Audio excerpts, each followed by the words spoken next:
Hello दोस्तों, Aaradhya race academy के YouTube channel में आप सभी का स्वागत है। दोस्तों, राजस्थान पुलिस कांस्टेबल भर्ती परीक्षा 2025 के नवीनतम पाठ्यक्रम के अनुसार दोस्तों मॉडल पेपर की टेस्ट सीरीज शुरू की गई थी, जिसमें अपने 3 मॉडल पेपर हैं वो कंप्लीट हो चुके हैं। आज अपना चौथा नंबर का मॉडल पेपर है। दोस्तों, कुल 150 प्रश्न इसमें शामिल किए गए हैं और हूबहू आपको ऐसा ही पेपर है वो परीक्षा में देखने को मिलेगा। दोस्तों, मेहनत आपकी रहेगी, मार्गदर्शन हमारा रहेगा। शर्त यही है, रोजाना आपको मेरे साथ में चलना है। और दोस्तों, अब ये रोजाना आपको टेस्ट सीरीज देखने को मिलेगी। आप प्लेलिस्ट में जाओगे तो वहां पे आपको फोल्डर मिल जाएगा, Rajasthan police constable model paper 2025 के नाम से आपको वहां फोल्डर मिलेगा और उसका जो लिंक है वो आपको डिस्क्रिप्शन में मिल जाएगा। तो आप वहां जाकर पिछले मॉडल पेपरों का टेस्ट है वो अवश्य दें। और दोस्तों, आराध्या रेस एकेडमी के यूट्यूब चैनल को अगर आपने अभी तक सब्सक्राइब नहीं किया तो सब्सक्राइब जरूर करें, बेल आइकन को दबाएं, क्लास को लाइक और अपने दोस्तों के पास में शेयर जरूर करें। तो चलिए दोस्तों, शुरू करते हैं आज का अपना मॉडल पेपर नंबर 4। ये देखिए, ये सिलेबस है। भाग एक के अंदर दोस्तों रीजनिंग, गणित और कंप्यूटर के 20-20 प्रश्न परीक्षा में पूछे जाएंगे, यानी कि कुल 60 प्रश्न। भाग ब के अंदर दोस्तों कुल 45 प्रश्न पूछे जाएंगे और भाग स के अंदर भी दोस्तों 45 प्रश्न पूछे जाएंगे, यानी कि 45 और 45 90, 90 और 60 कितने होते हैं? 150। ठीक है, इसी पैटर्न के अनुसार अपन दोस्तों ये पेपर है वो देख रहे हैं। देखिए, सबसे पहले अपन भाग स के 45 प्रश्न पढ़ेंगे, यानी कि 1 से 45 तक। देखिए, यहां पर पहला प्रश्न, अक्षय शाही सिक्के किस रियासत में प्रचलित थे? बताइए, अक्षय शाही सिक्के कौन सी रियासत में प्रचलित थे? तो दोस्तों इसका राइट आंसर हो जाएगा ये जैसलमेर रियासत में प्रचलित थे दोस्तों ये सिक्के। सी नंबर का जो ऑप्शन है वो इसका बिल्कुल सही उत्तर हो जाएगा। आगे देखिए दोस्तों, यहाँ पे सेकंड नंबर का प्रश्न है, 11 कमरों वाला विशाल भवन, 11 कमरों वाला विशाल भवन राजस्थान के किस सभ्यता स्थल में पाया गया है? तो दोस्तों इसका राइट आंसर हो जाएगा ये बालाथल सभ्यता में पाया गया है। दोस्तों, ये 11 कमरों वाला विशाल भवन बालाथल सभ्यता कहां पर है? तो दोस्तों ये उदयपुर में है। ये भी आपको इसमें याद रखना है। तो यहाँ पर इसका सही उत्तर हो जाएगा 3 नंबर का, यानी कि सी नंबर का ऑप्शन बिल्कुल सही। आगे देखिए, 3 नंबर का प्रश्न है, हुडा सम्मेलन का उद्देश्य क्या था? बताइए, हुडा सम्मेलन का उद्देश्य क्या था? इसका राइट आंसर हो जाएगा वो है मराठों के बढ़ते हस्तक्षेप को रोकना। दोस्तों, मराठों के बढ़ते हस्तक्षेप को रोकना हुडा सम्मेलन का उद्देश्य था। यहाँ पर सी नंबर का ऑप्शन बिल्कुल सही। ये हुडा सम्मेलन दोस्तों कब हुआ था? तो दोस्तों ये 17 जुलाई 1734 को, 17 जुलाई 1734 को यह हुडा सम्मेलन है वो आयोजित किया गया था। यहाँ पर इसमें सी नंबर का ऑप्शन बिल्कुल सही।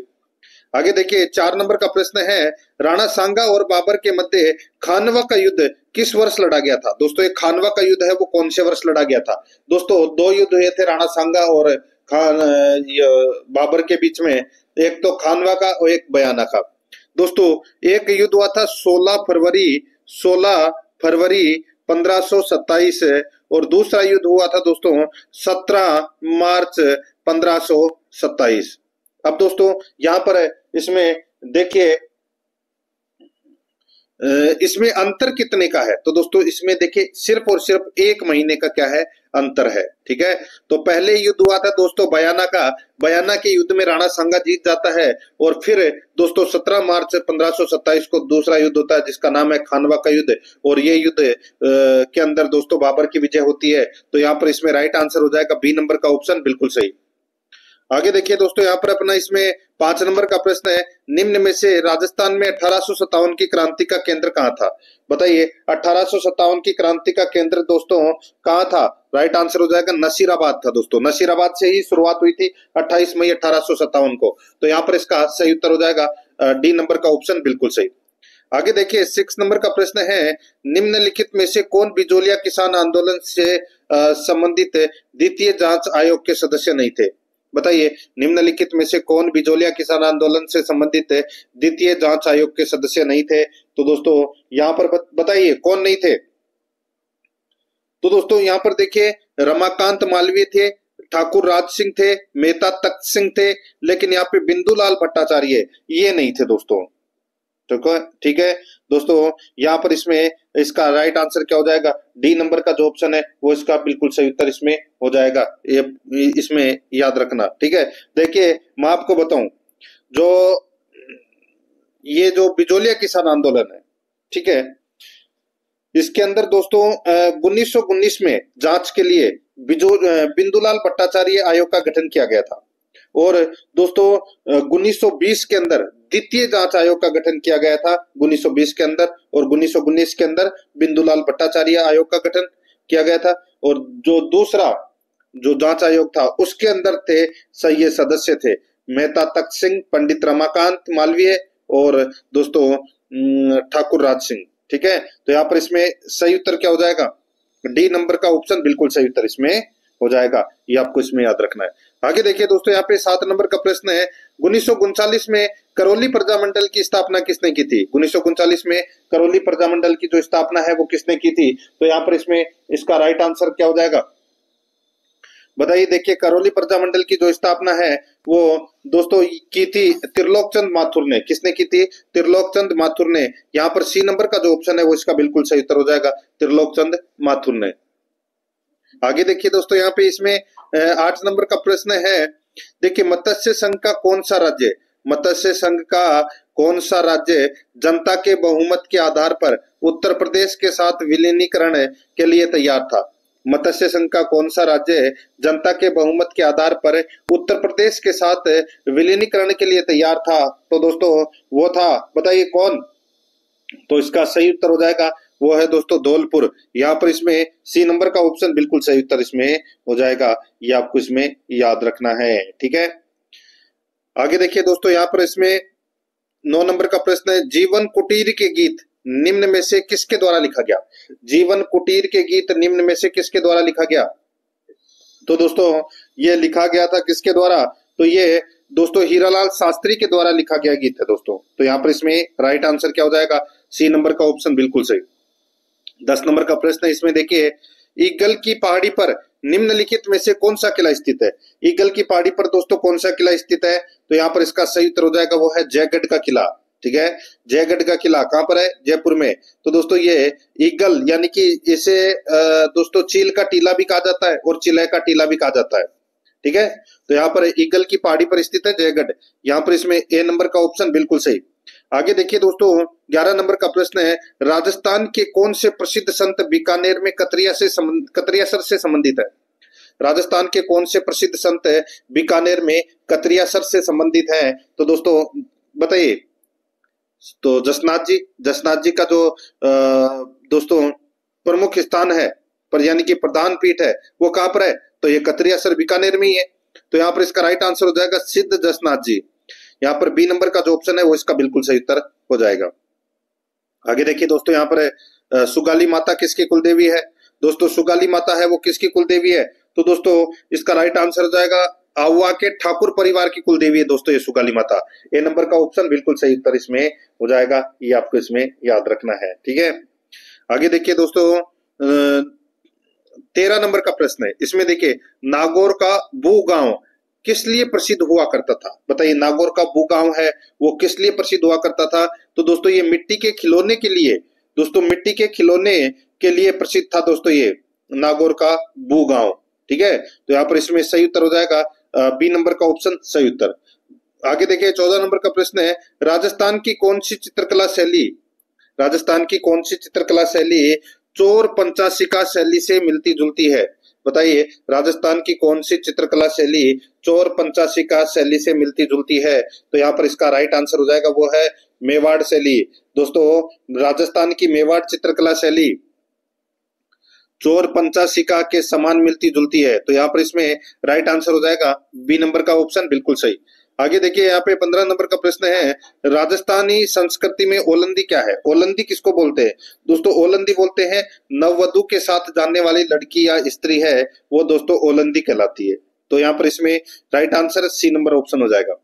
आगे देखिए, 16 नंबर का प्रश्न है, कौन सा सुशीर वाद्य यंत्र नहीं है? बताइए कौन सा सुशीर वाद्य यंत्र नहीं है? तो दोस्तों देखिए, सुशीर वाद्य यंत्र कौन से होते हैं? यानी कि जो फूंक देकर बजाए जाते हैं, यानी कि वे वाद्य यंत्र जो हवा से फूंक देकर बजाए जाते हैं सुशीर वाद्य यंत्र कहलाते हैं। कौन कौन से हैं? तो दोस्तों अलगोजा, यहाँ पे सतारा, मोरचंग, इसके अलावा सेनाई, ये क्या है? ये दोस्तों सुशीर वाद्य यंत्र है। लेकिन यहाँ पे जो सुरमंडल है ये दोस्तों सुशीर वाद्य यंत्र नहीं है, ये क्या है, तो दोस्तों ये एक तत्व वाद्य यंत्र है, इसमें तार लगे होते हैं। तो यहाँ पर इसमें डी नंबर का ऑप्शन बिल्कुल सही उत्तर हो जाएगा। आगे देखिए 17 नंबर का प्रश्न है, अली बख्शी ख्याल राजस्थान के कौन से क्षेत्र में प्रचलित लोक नाट्य शैली है? अली बख्शी ख्याल राजस्थान के कौन से क्षेत्र में प्रचलित लोक नाट्य शैली है? तो इसका जो राइट आंसर हो जाएगा वो है इसमें दोस्तों अलवर में। ठीक है, सी नंबर का जो ऑप्शन है वो इसका बिल्कुल सही उत्तर हो जाएगा अलवर में। अली बख्शी ख्याल अलवर की प्रसिद्ध है। आगे देखिए 18 नंबर का प्रश्न है, जल झूलनी एकादशी त्योहार राजस्थान में कब मनाया जाता है?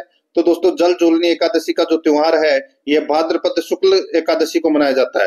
भाद्रपद शुक्ल एकादशी को दोस्तों ये जल झूलनी त्योहार है वो मनाया जाता है। यहाँ पर सी नंबर का जो ऑप्शन है वो इसका बिल्कुल सही उत्तर हो जाएगा। 19 नंबर का प्रश्न इसमें देखिए, हारी बावरी कृषि का रूप किस जनजाति में प्रचलित है?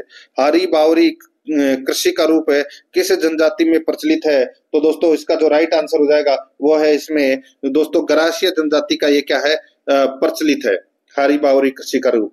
तो यहाँ पर इसमें बी नंबर का जो ऑप्शन है वो इसका बिल्कुल सही उत्तर इसमें हो जाएगा। आगे देखिए दोस्तों यहाँ पर इसमें 20 नंबर का प्रश्न है, राजस्थान राज्य अभिलेखागार कहाँ स्थित है? राजस्थान राज्य अभिलेखागार कहाँ स्थित है? तो दोस्तों ये कहाँ पर स्थित है? तो यहाँ पर इसका जो राइट आंसर हो जाएगा ये दोस्तों जयपुर में स्थित है और इसकी स्थापना है वो दोस्तों 1955 में हुई थी। कब हुई थी? 1955 में। यहाँ पर इसमें ए नंबर का ऑप्शन राइट आंसर हो जाएगा। और दोस्तों इसकी स्थापना के 5 वर्ष बाद यानी कि 1960 के अंदर दोस्तों इसको जयपुर से बीकानेर स्थानांतरित कर दिया गया था। ये भी आपको इसमें याद रखना है। तो यहाँ पर इसमें ए नंबर का ऑप्शन बिल्कुल सही उत्तर इसमें। देखिए ये आप वर्तमान में तो बीकानेर में ही है, तो यहाँ पर इसमें राइट आंसर क्या हो जाएगा? सी नंबर का ऑप्शन बिल्कुल सही। ठीक है, ये आपको इसमें याद रखना, बीकानेर में है ये। 1955 में इसकी स्थापना जयपुर में हुई थी, लेकिन ये कहाँ स्थित है अभी? तो ये बीकानेर में है। सी नंबर ऑप्शन सही।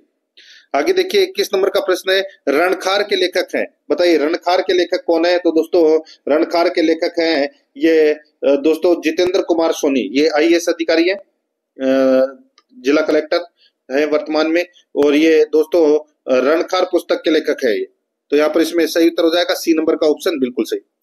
आगे देखिए 22 नंबर का प्रश्न है, राजस्थान के पश्चिम की अंतर्राष्ट्रीय सीमा कहलाती है? बताइए राजस्थान की पश्चिम की जो अंतर्राष्ट्रीय सीमा है वो क्या कहलाती है? वो कहलाती है दोस्तों रेड क्लिफ रेखा कहलाती है। वो क्या कहलाती है? रेड क्लिफ रेखा। यहाँ पर सी नंबर का ऑप्शन राइट आंसर हो जाएगा। और दोस्तों इससे वर्तमान में 5 जिले लगते हैं, श्रीगंगानगर, फड़ौदी, बीकानेर, जैसलमेर और बाड़मेर। ये 5 जिले राजस्थान के टच होते हैं दोस्तों। इसकी लंबाई दोस्तों कितनी है? 1070 किलोमीटर। तो यहाँ पर इसमें सी नंबर ऑप्शन सही। आगे देखिए अरावली पर्वतमाला की सर्वाधिक ऊंचाई एवं चौड़ाई किस क्षेत्र में विद्यमान है? अरावली पर्वतमाला की सर्वाधिक ऊंचाई एवं चौड़ाई किस क्षेत्र में विद्यमान है? तो दोस्तों बताइए।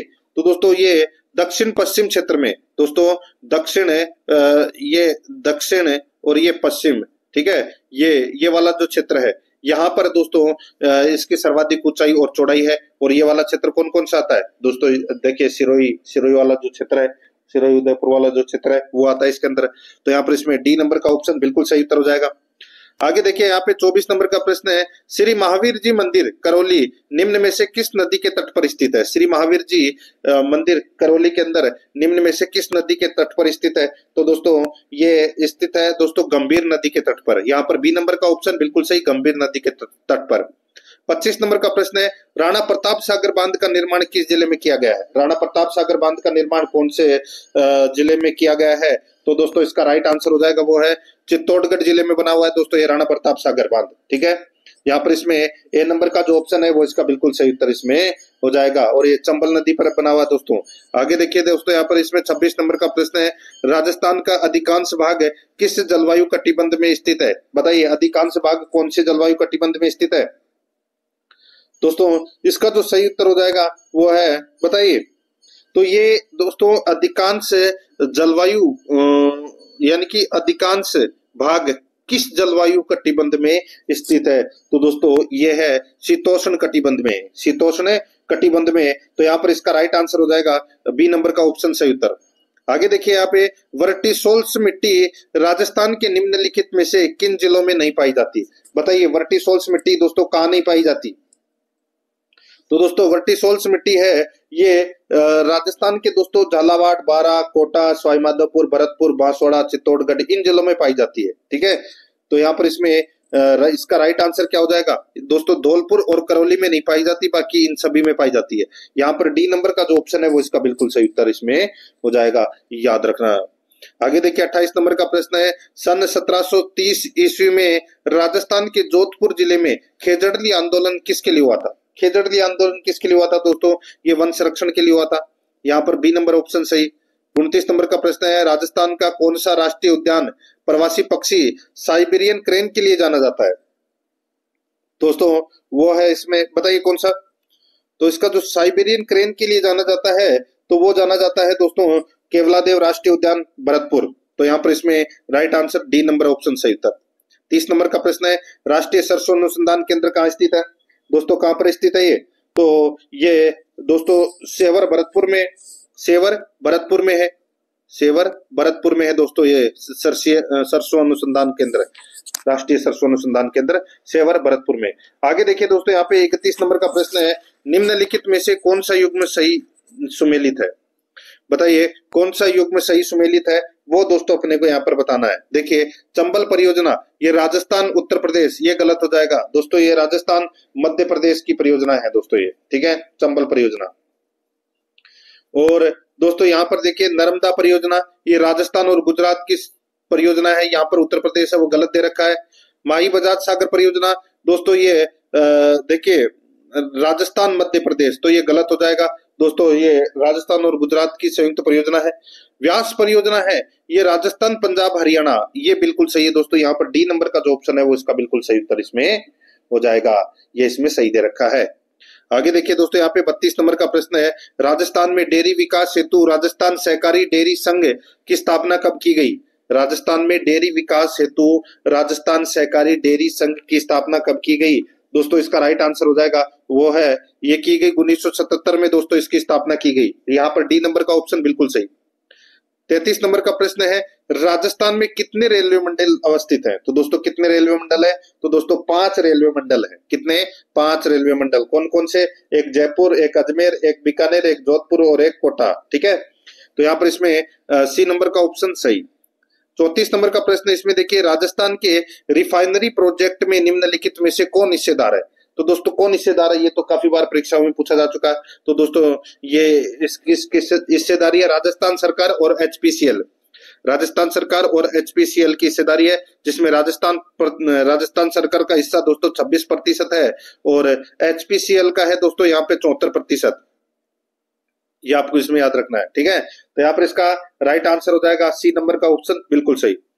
आगे देखिए 35 नंबर का प्रश्न है, रिक्को ने महिंद्रा ग्रुप के सहयोग से राजस्थान में कहां बहु उत्पाद सेज स्थापित किया है? बताइए दोस्तों, रिक्को ने महिंद्रा ग्रुप के सहयोग से राजस्थान में कहां बहु उत्पाद सेज स्थापित किया है? तो दोस्तों इसका जो राइट आंसर हो जाएगा वो है इसमें कौन सा, बताइए? तो दोस्तों इसका जो सही उत्तर हो जाएगा वो है जयपुर में। तो यहाँ पर इसमें डी नंबर का जो ऑप्शन है वो इसका बिल्कुल सही उत्तर इसमें हो जाएगा जयपुर में। आगे देखिए 36 नंबर का प्रश्न है, राजस्थान में गैस आधारित थर्मल पावर स्टेशन कहाँ स्थित है? बताइए दोस्तों, राजस्थान में गैस आधारित थर्मल पावर स्टेशन कहाँ स्थित है? तो यहाँ पर इसका राइट आंसर हो जाएगा वो है दोस्तों ये कहाँ पर है? तो ये पूछा गया है यहाँ पे कि थर्मल पावर स्टेशन गैस आधारित, तो दोस्तों गैस आधारित है जो थर्मल पावर स्टेशन है वो है दोस्तों कहां पर, बताइए? तो ये है दोस्तों धौलपुर में। कहां पर है? धौलपुर में। ठीक है दोस्तों, देखिए यहाँ पर राज्य की स्वयं की प्रथम गैस आधारित परियोजना है वो रामगढ़ गैस परियोजना थी। ठीक है, जो रामगढ़ जैसलमेर में। और दोस्तों ये प्रथम गैस आधारित विद्युत परियोजना जो अंताबारा में थी। अब यहाँ पे देखिए ना तो जैसलमेर का ऑप्शन है और ना ही दोस्तों बारा का ऑप्शन है, तो यहाँ पर दोस्तों तीसरी है धौलपुर। तो यहाँ पर इसमें ए नंबर ऑप्शन बिल्कुल सही।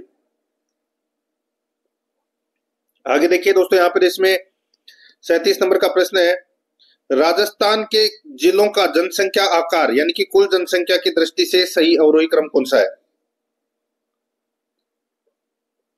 देखिए यहाँ पर सबसे ज्यादा जनसंख्या है वो दोस्तों जयपुर में। जयपुर के बाद में, देखिए जयपुर ऑप्शन में नहीं दे रखा, तो जयपुर के बाद में नंबर आता है जोधपुर का, फिर अलवर का, फिर नागौर का, फिर उदयपुर का। तो दोस्तों यहाँ पर है दोस्तों जोधपुर, अलवर है, नागौर, उदयपुर। यहाँ पर ए नंबर का जो ऑप्शन है वो इसका राइट आंसर इसमें हो जाएगा। एक ट्रिक है जजो अन्ना, जय जो अन्ना, ठीक है। तो दोस्तों यहाँ पे सबसे ज्यादा जयपुर में, फिर जोधपुर में, फिर अलवर में, फिर नागौर में, और फिर दोस्तों उदयपुर में है, ठीक है। तो जयपुर के काट दीजिए, जयपुर ऑप्शन में दे नहीं रखा। यहाँ पर ए नंबर ऑप्शन बिल्कुल सही। आगे देखिए 38 नंबर प्रश्न है, मेवाड़ में स्थित एकलिंग मंदिर किस संप्रदाय से संबंधित है? दोस्तों ये एकलिंग मंदिर है, ये लेकुलिस संप्रदाय से संबंधित है दोस्तों। यहाँ पर बी नंबर का ऑप्शन राइट आंसर हो जाएगा। एकलिंग मंदिर का निर्माण है वो दोस्तों बप्पा रावल ने करवाया था 734 ईस्वी में। आगे देखिए दोस्तों यहाँ पर 39 नंबर का प्रश्न है, इसमें देखिए निम्नलिखित में से कौन सा युग्म सही सुमेलित नहीं है? कौन सा युग्म सही सुमेलित नहीं है वो अपने को यहाँ पर बताना है। दोस्तों देखिए अनुच्छेद 154, दोस्तों अनुच्छेद 154, ये देखिए राज्य की कार्यपालक शक्तियां से संबंधित है। अनुच्छेद 155 राज्यपाल की नियुक्ति से संबंधित है। अनुच्छेद 156 राज्यपाल की नियुक्ति हेतु योग्यताओं से संबंधित, ये गलत हो जाएगा दोस्तों, ये कार्यकाल से संबंधित है। अनुच्छेद 156 है, ये कार्यकाल से संबंधित है, राज्यपाल के कार्यकाल से संबंधित है। यहाँ पर इसमें इसकी अवधि है वो 5 वर्ष बताई गई है, और राष्ट्रपति के प्रसाद पर्यंत दोस्तों ये कार्य करता है, कभी भी हटा सकता है। अनुच्छेद 163 राज्य मंत्री परिषद से संबंधित है, बिल्कुल सही है। तो यहाँ पर सी नंबर का ऑप्शन राइट आंसर हो जाएगा, ये सही सुमेलित नहीं है। अब देखिए यहाँ पे 40 नंबर का प्रश्न है, राजस्थान राज्य के किस मुख्यमंत्री का कार्यकाल सबसे कम अवधि रहा? तो दोस्तों सबसे कम अवधि है वो किसका कार्यकाल रहा? तो श्री हीरालाल देवपुरा का कार्यकाल दोस्तों सबसे कम रहा। कितना दोस्तों? 16 दिन का। कितना? 16 दिन का। तो यहाँ पर इसमें सी नंबर ऑप्शन सही। 41 नंबर का प्रश्न है, पंचायती राज संस्थाओं के लिए दलीय निर्वाचन की अनुशंसा की थी। पंचायती राज संस्थाओं के लिए दलीय निर्वाचन की अनुशंसा की थी, तो किसने की थी?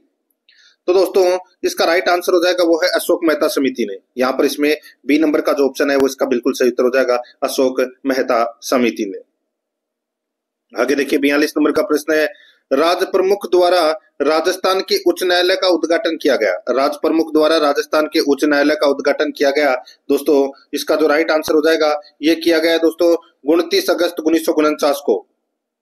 दोस्तों 29 अगस्त 1949 को राजस्थान उच्च न्यायालय का उद्घाटन राज प्रमुख महाराजा सवाई मान सिंह के द्वारा किया गया था। तो यहाँ पर इसमें राइट आंसर क्या हो जाएगा? 1 नंबर का ऑप्शन बिल्कुल सही। आगे देखिए 43 नंबर का प्रश्न है, राजस्थान में उपनिवेशन का मुख्य कार्य है। राजस्थान में उपनिवेशन का मुख्य कार्य क्या है? तो वह है भूमि आवंटन करना। भूमि आवंटन करना। यहाँ पर डी नंबर का ऑप्शन बिल्कुल सही उत्तर हो जाएगा, भूमि आवंटन करना। ठीक है। आगे देखिए दोस्तों यहाँ पर इसमें 44 नंबर का प्रश्न है, जिसमें देखिए जिला विधिक सेवा प्राधिकरण का मुख्य कार्य क्या है? जिला विधिक सेवा प्राधिकरण का मुख्य कार्य क्या है? तो दोस्तों इसका जो मुख्य कार्य है वो है दोस्तों जिला विधिक प्राधिकरण का मुख्य कार्य है दोस्तों, इसमें देखिए पात्र व्यक्तियों को निशुल्क कानूनी सहायता प्रदान करना और लोक अदालतों का आयोजन करना। तो यहाँ पर इसमें सी नंबर का ऑप्शन राइट आंसर हो जाएगा इसमें। आगे देखिए 45 नंबर का प्रश्न है, राजस्थान लोक सेवा आयोग के अध्यक्ष एवं सदस्यों की नियुक्ति की जाती है। तो राजस्थान लोक सेवा आयोग के अध्यक्ष एवं सदस्यों की नियुक्ति है वो किसके द्वारा की जाती है? तो दोस्तों मुख्यमंत्री की सलाह पर राज्यपाल द्वारा इनकी नियुक्ति है वो की जा सकती है। अगर इनको हटाना है तो राज्यपाल भी नहीं हटा सकता, मुख्यमंत्री भी नहीं हटा सकता, इसको दोस्तों सिर्फ और सिर्फ राष्ट्रपति हटा सकता है। ठीक है। यहाँ पर इसमें सी नंबर का ऑप्शन बिल्कुल सही उत्तर हो जाएगा। अब दोस्तों अपन देखिए सिलेबस के अकॉर्डिंग अपन ने भाग 6 से संबंधित 45 प्रश्न है वो पढ़ लिए हैं। अब दोस्तों अपन भाग ब के अंदर सामान्य ज्ञान, सामान्य विज्ञान, सामाजिक विज्ञान, समसामयिक विषयों पर तथा महिलाओं एवं बच्चों के अधिकारों व उनके लिए राजस्थान सरकार द्वारा प्रचलित सरकारी योजनाएं व संस्थाओं के संबंध में जानकारी, इससे संबंधित 45 प्रश्न है वो पढ़ने जा रहे हैं। ठीक है, भाग ब के 45 प्रश्न भाग 2 में। ठीक है, देखिए 46 नंबर का प्रश्न है। इसमें देखिए भूमध्य रेखा से उत्तर 5 डिग्री, भूमध्य रेखा से दोस्तों 5 डिग्री उत्तर तथा 5 डिग्री दक्षिण की ओर किस पेटी का विस्तार है? तो बताइए, भूमध्य रेखा से 5 डिग्री उत्तर तथा 5 डिग्री दक्षिण की ओर किस पेटी का विस्तार है? तो यहाँ पर इसका जो राइट आंसर हो जाएगा, बताइए कौन सी पेटी का विस्तार है? ये तो सभी को पता होगा दोस्तों। यहाँ पर इसका जो राइट आंसर हो जाएगा वो है दोस्तों शांत पेटी, डोलड्रम पेटी। तो यहाँ पे सी नंबर का ऑप्शन राइट आंसर हो जाएगा। ठीक है, तो यहाँ पे दोस्तों इस पेटी को शांत पेटी या डोलड्रम पेटी दोनों ही कहते हैं। तो यहाँ पर इसमें सी नंबर का ऑप्शन सही उत्तर। आगे देखिए 47 नंबर का प्रश्न है, ब्रिटिश भारत की राजधानी, ब्रिटिश भारत की राजधानी को कलकत्ता से दिल्ली स्थानांतरित किए जाने के समय भारत का वायसराय कौन था? दोस्तों भारत का वायसराय कौन था? तो वो था दोस्तों लॉर्ड होर्डिंग, लॉर्ड होर्डिंग। यहाँ पर इसमें सी नंबर का जो ऑप्शन है वो इसका सही उत्तर हो जाएगा, लॉर्ड होर्डिंग। आगे देखिए 48 नंबर का प्रश्न है, मेडागास्कर द्वीप निम्नलिखित में से किस महासागर में स्थित है? मेडागास्कर द्वीप निम्नलिखित में से किस महासागर में स्थित है? तो यहाँ पर इसका राइट आंसर हो जाएगा ये हिंद महासागर में स्थित है दोस्तों। ये कहां पर है? हिंद महासागर में स्थित है मेडागास्कर द्वीप। ए नंबर का ऑप्शन बिल्कुल सही उत्तर हो जाएगा। आगे देखिए 49 नंबर का प्रश्न है, दुनिया में चौथा सबसे बड़ा महाद्वीप कौन सा है? दुनिया में चौथा सबसे बड़ा महाद्वीप कौन सा है? तो दोस्तों वो है इसमें दक्षिण अमेरिका।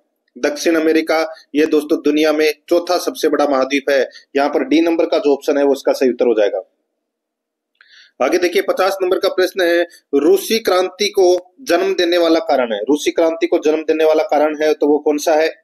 तो वो है श्रमिकों की दयनीय स्थिति, समाजवाद का विकास। तो दोस्तों ये सभी है, ये रूसी क्रांति को जन्म देने वाला कारण है। यहाँ पर इसमें सी नंबर का ऑप्शन राइट आंसर हो जाएगा, ए और बी दोनों। आगे देखिए 51 नंबर का प्रश्न है, कोणार्क सूर्य मंदिर कहाँ स्थित है? कोणार्क का सूर्य मंदिर कहाँ पर स्थित है? तो दोस्तों ये कोणार्क का जो सूर्य मंदिर है ये ओडिशा राज्य में स्थित है। कहाँ पर है? ओडिशा में। यहाँ पर इसमें 4 नंबर का ऑप्शन बिल्कुल सही उत्तर इसमें हो जाएगा। आगे देखिए दोस्तों यहाँ पर है 52 नंबर का प्रश्न है, सभी देशांतर रेखाएं होती है, सभी देशांतर रेखाएं होती है। तो दोस्तों ये ध्रुवों से विसर्जित रेखाएं, ध्रुवों से विसर्जित रेखाएं होती है दोस्तों ये। यहाँ पर इसमें सी नंबर का ऑप्शन बिल्कुल सही उत्तर इसमें हो जाएगा। ये आपको इसमें याद रखना है। ठीक है, यानी कि दोस्तों उत्तरी ध्रुव से दक्षिण ध्रुव को मिलाने वाली रेखा को देशांतर रेखा कहते हैं। तो यहाँ पर इसमें सी नंबर का ऑप्शन सही। आगे देखिए 53 नंबर का प्रश्न है, किस संविधान संशोधन के द्वारा भारत में वयस्क मताधिकार की आयु 21 वर्ष से घटाकर 18 वर्ष की गई? ये तो सभी को पता होगा दोस्तों, 61वां संविधान संशोधन हुआ था 1989 में। ठीक है, उसमें दोस्तों 21 वर्ष से घटाकर 18 वर्ष की गई थी वोट देने की उम्र। तो यहाँ पर इसमें बी नंबर का ऑप्शन बिल्कुल सही उत्तर हो जाएगा। आगे देखिए, निम्न में से कौन सा अनुच्छेद 51 क में दिए मूल कर्तव्य में शामिल नहीं है? बताइए, निम्न में से कौन सा अनुच्छेद 51 क में दिए मूल कर्तव्य में शामिल नहीं है? तो इसका जो राइट आंसर हो जाएगा वो है इसमें, बताइए कौन सा? तो इसका जो सही उत्तर हो जाएगा वो है इसमें करों का भुगतान करे, करों का भुगतान करे, वो इसमें शामिल नहीं है। बाकी दोस्तों देश की रक्षा करे, सार्वजनिक संपत्ति को सुरक्षित रखे, वैज्ञानिक दृष्टिकोण का विकास करें, ये मूल कर्तव्य हैं, लेकिन ये अपना ए नंबर का है वो मूल कर्तव्य नहीं है। तो यहाँ पर इसका राइट आंसर हो जाएगा ए नंबर ऑप्शन सही। 55 नंबर प्रश्न है, 16 महाजनपदों में मगध प्रथम क्यों था? 16 महाजनपदों में मगध प्रथम क्यों था? तो दोस्तों इसका प्रमुख कारण का क्या था? तो दोस्तों खेती की उपज अच्छा होना, जंगली हाथी का उपलब्ध होना, लोहे की खदान होना, इसलिए दोस्तों ये प्रथम था। तो यहाँ पर इसका राइट आंसर हो जाएगा ये डी नंबर का ऑप्शन बिल्कुल सही, ये सभी। 56 नंबर का प्रश्न है, इसमें देखिए दोस्तों, मोड से निम्नलिखित में से किस भारतीय राज्य का पारंपरिक नृत्य है? मोड से निम्नलिखित में से किस भारतीय राज्य का पारंपरिक नृत्य है? तो यहाँ पर इसका राइट आंसर हो जाएगा ये नागालैंड राज्य का पारंपरिक नृत्य है दोस्तों, नागालैंड राज्य का पारंपरिक नृत्य है। यहाँ पर डी नंबर का जो ऑप्शन है वो इसका बिल्कुल सही उत्तर इसमें हो जाएगा, ये आपको इसमें याद रखना।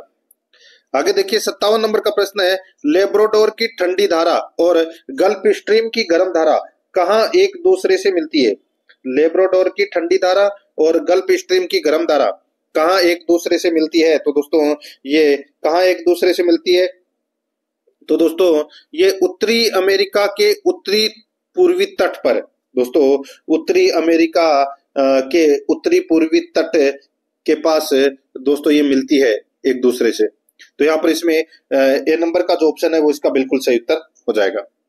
नेक्स्ट आगे देखिए, यहाँ पे अमेरिकी स्वतंत्रता संग्राम कब आरंभ हुआ? अमेरिकी स्वतंत्रता संग्राम कब आरंभ हुआ? तो दोस्तों ये आरंभ हुआ 4 जुलाई 1776 ईस्वी को। 4 जुलाई 1776 ईस्वी को। यहाँ पर बी नंबर का ऑप्शन सही उत्तर। 59 नंबर का प्रश्न इसमें देखिए, निम्नलिखित में से कौन सा अंतर्जनित बलों से संबंधित है? निम्नलिखित में से कौन सा अंतर्जनित बलों से संबंधित है? तो इसका जो राइट आंसर हो जाएगा वो है इसमें, बताइए कौन सा? ज्वालामुखी भूस्खलन भूकंप। ज्वालामुखी भूस्खलन भूकंप ये अंतर्जनित बलों से संबंधित है दोस्तों। तो यहाँ पर इसमें बी नंबर का ऑप्शन बिल्कुल सही उत्तर हो जाएगा। आगे देखिए दोस्तों, यहाँ पर इसमें 60 नंबर का प्रश्न है, राष्ट्रीय बाल अधिकार संरक्षण आयोग में न्यूनतम कितनी महिला सदस्य होनी अनिवार्य है? अंतर्राष्ट्रीय बाल अधिकार संरक्षण आयोग में न्यूनतम कितनी महिला सदस्य होना अनिवार्य है? तो दोस्तों इसमें देखिए न्यूनतम 2 महिला सदस्य होना अनिवार्य है। देखिए इसमें एक अध्यक्ष और 6 सदस्य होते हैं, ठीक है, और 6 सदस्यों में से 2 सदस्य महिलाओं का होना अनिवार्य है। तो यहाँ पर इसमें ए नंबर ऑप्शन सही। 61 नंबर का प्रश्न इसमें देखिए, अब कुछ प्रश्न साइंस से संबंधित कर लेते हैं, ठीक है। देखिए आरएनए अणु में थायमिन के स्थान पर पाए जाने वाला नाइट्रोजनस क्षारक है। बताइए आरएनए अणु में थायमिन के स्थान पर पाए जाने वाले नाइट्रोजनस क्षारक है। तो यहाँ पर इसका राइट आंसर हो जाएगा वो है यूरेसिल। क्या हो जाएगा? यूरेसिल। ए नंबर का जो ऑप्शन है वो इसका बिल्कुल सही उत्तर हो जाएगा, यूरेसिल। आगे देखिए 62 नंबर का प्रश्न है, बेरी बेरी किस वजह से उत्पन्न होता है? बताइए ये बेरी बेरी रोग है, ये किसकी वजह से होता है? तो दोस्तों ये विटामिन B1 की कमी से होता है दोस्तों। विटामिन B1 की कमी से बेरी बेरी रोग होता है। बी नंबर ऑप्शन बिल्कुल सही। 63 नंबर का प्रश्न है, मानव शरीर का पीएच स्तर होता है। मानव शरीर का पीएच स्तर है वो कितना होता है? तो दोस्तों ये होता है 7.0 से 7.8। 7.0 से 7.8 तक दोस्तों ये मानव शरीर का पीएच स्तर होता है। तो यहाँ पर इसमें राइट आंसर हो जाएगा ए नंबर का ऑप्शन बिल्कुल सही। आगे देखिए दोस्तों, यहाँ पर इसमें 64 नंबर का प्रश्न है, तार की लंबाई दुगनी करने पर एमीटर की एमीटर की रीडिंग किस प्रकार प्रभावित होती है? बताइए किस प्रकार प्रभावित होती है?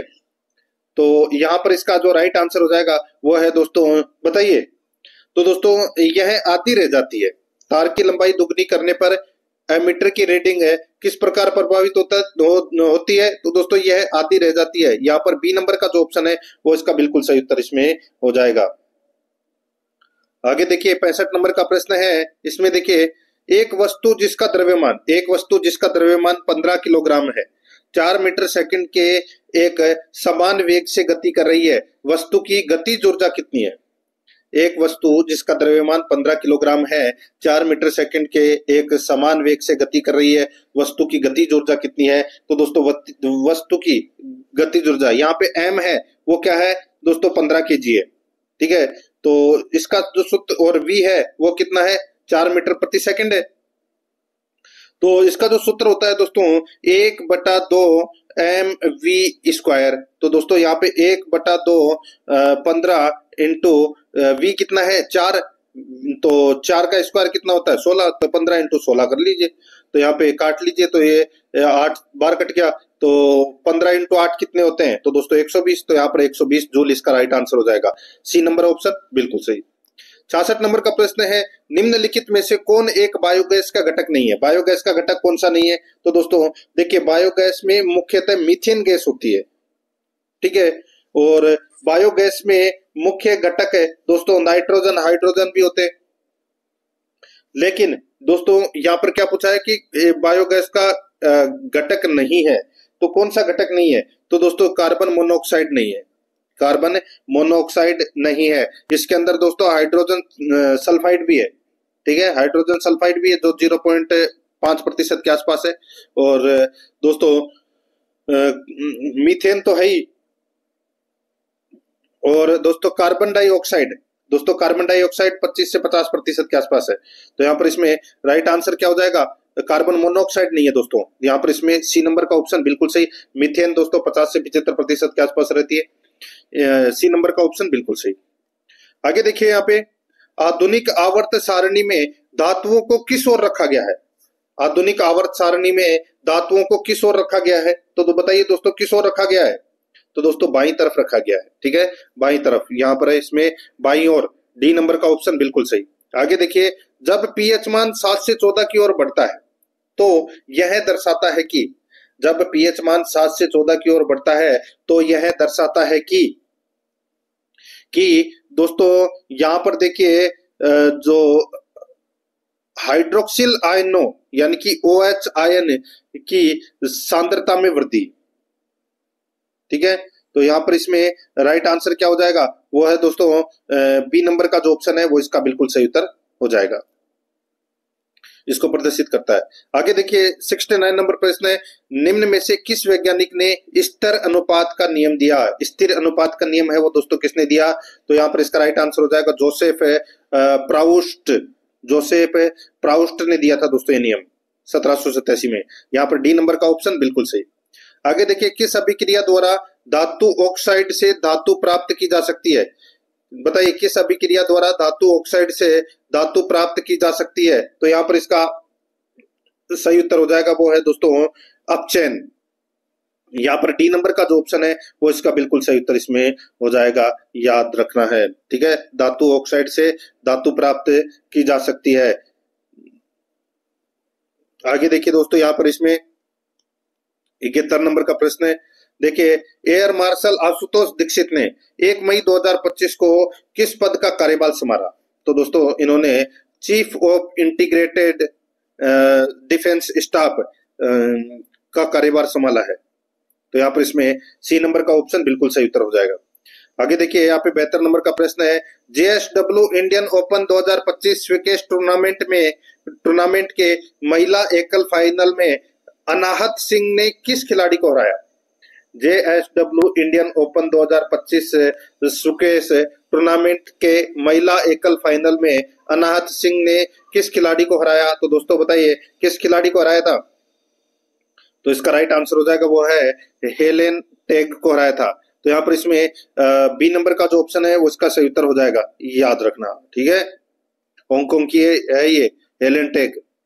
आगे देखिए दोस्तों यहाँ पे 73 नंबर का प्रश्न है, देखिए स्पाडेक्स मिशन के तहत हाल ही में किन 2 उपग्रहों के बीच सफलतापूर्वक दूसरा डॉकिंग पूरा किया है। बताइए स्पेडेक्स मिशन के तहत हाल ही में किन 2 उपग्रहों के बीच सफलतापूर्वक दूसरा डॉकिंग पूरा किया है। तो इसका जो राइट आंसर हो जाएगा वो है दोस्तों स्पेडेक्स दोस्तों 01 और स्पेडेक्स 02। तो दोस्तों यहाँ पर इसमें सी नंबर का जो ऑप्शन है वो इसका बिल्कुल सही उत्तर हो जाएगा, यानी कि चेजर और टारगेट, ठीक है, चेजर और टारगेट। तो यहाँ पर इसमें राइट आंसर हो जाएगा सी नंबर ऑप्शन सही। आगे देखिए यहाँ पे 74 नंबर का प्रश्न है, माउंट लेवोटोबी ज्वालामुखी हाल ही में चर्चा में था, यह किस देश में स्थित है। तो बताइए ये कौन से देश में स्थित है। तो दोस्तों ये माउंट लेवोटोबी ज्वालामुखी हाल ही में चर्चा में था और ये कौन से देश में है, तो दोस्तों ये इंडोनेशिया में है। यहाँ पर बी नंबर का जो ऑप्शन है वो इसका बिल्कुल सही उत्तर है, इसमें हो जाएगा, ये सक्रिय ज्वालामुखी है दोस्तों, ठीक है। और दोस्तों आगे देखिए यहाँ पे 75 नंबर का प्रश्न है, पीएम मोदी ने हाल ही में किस राज्य में महाराजा अग्रसेन हवाई अड्डे पर नए टर्मिनल भवन की आधारशिला रखी है। तो दोस्तों ये रखी है दोस्तों कहां पर है, तो ये हरियाणा में रखी है दोस्तों, कहां पर है, हरियाणा में। तो यहाँ पर इसका राइट आंसर हो जाएगा हरियाणा के हिसार में, सी नंबर का जो ऑप्शन है वो सही उत्तर हो जाएगा। दोस्तों आराध्या रेस एकेडमी के यूट्यूब चैनल को अगर आपने अभी तक सब्सक्राइब नहीं किया तो चैनल को जरूर सब्सक्राइब कर ले।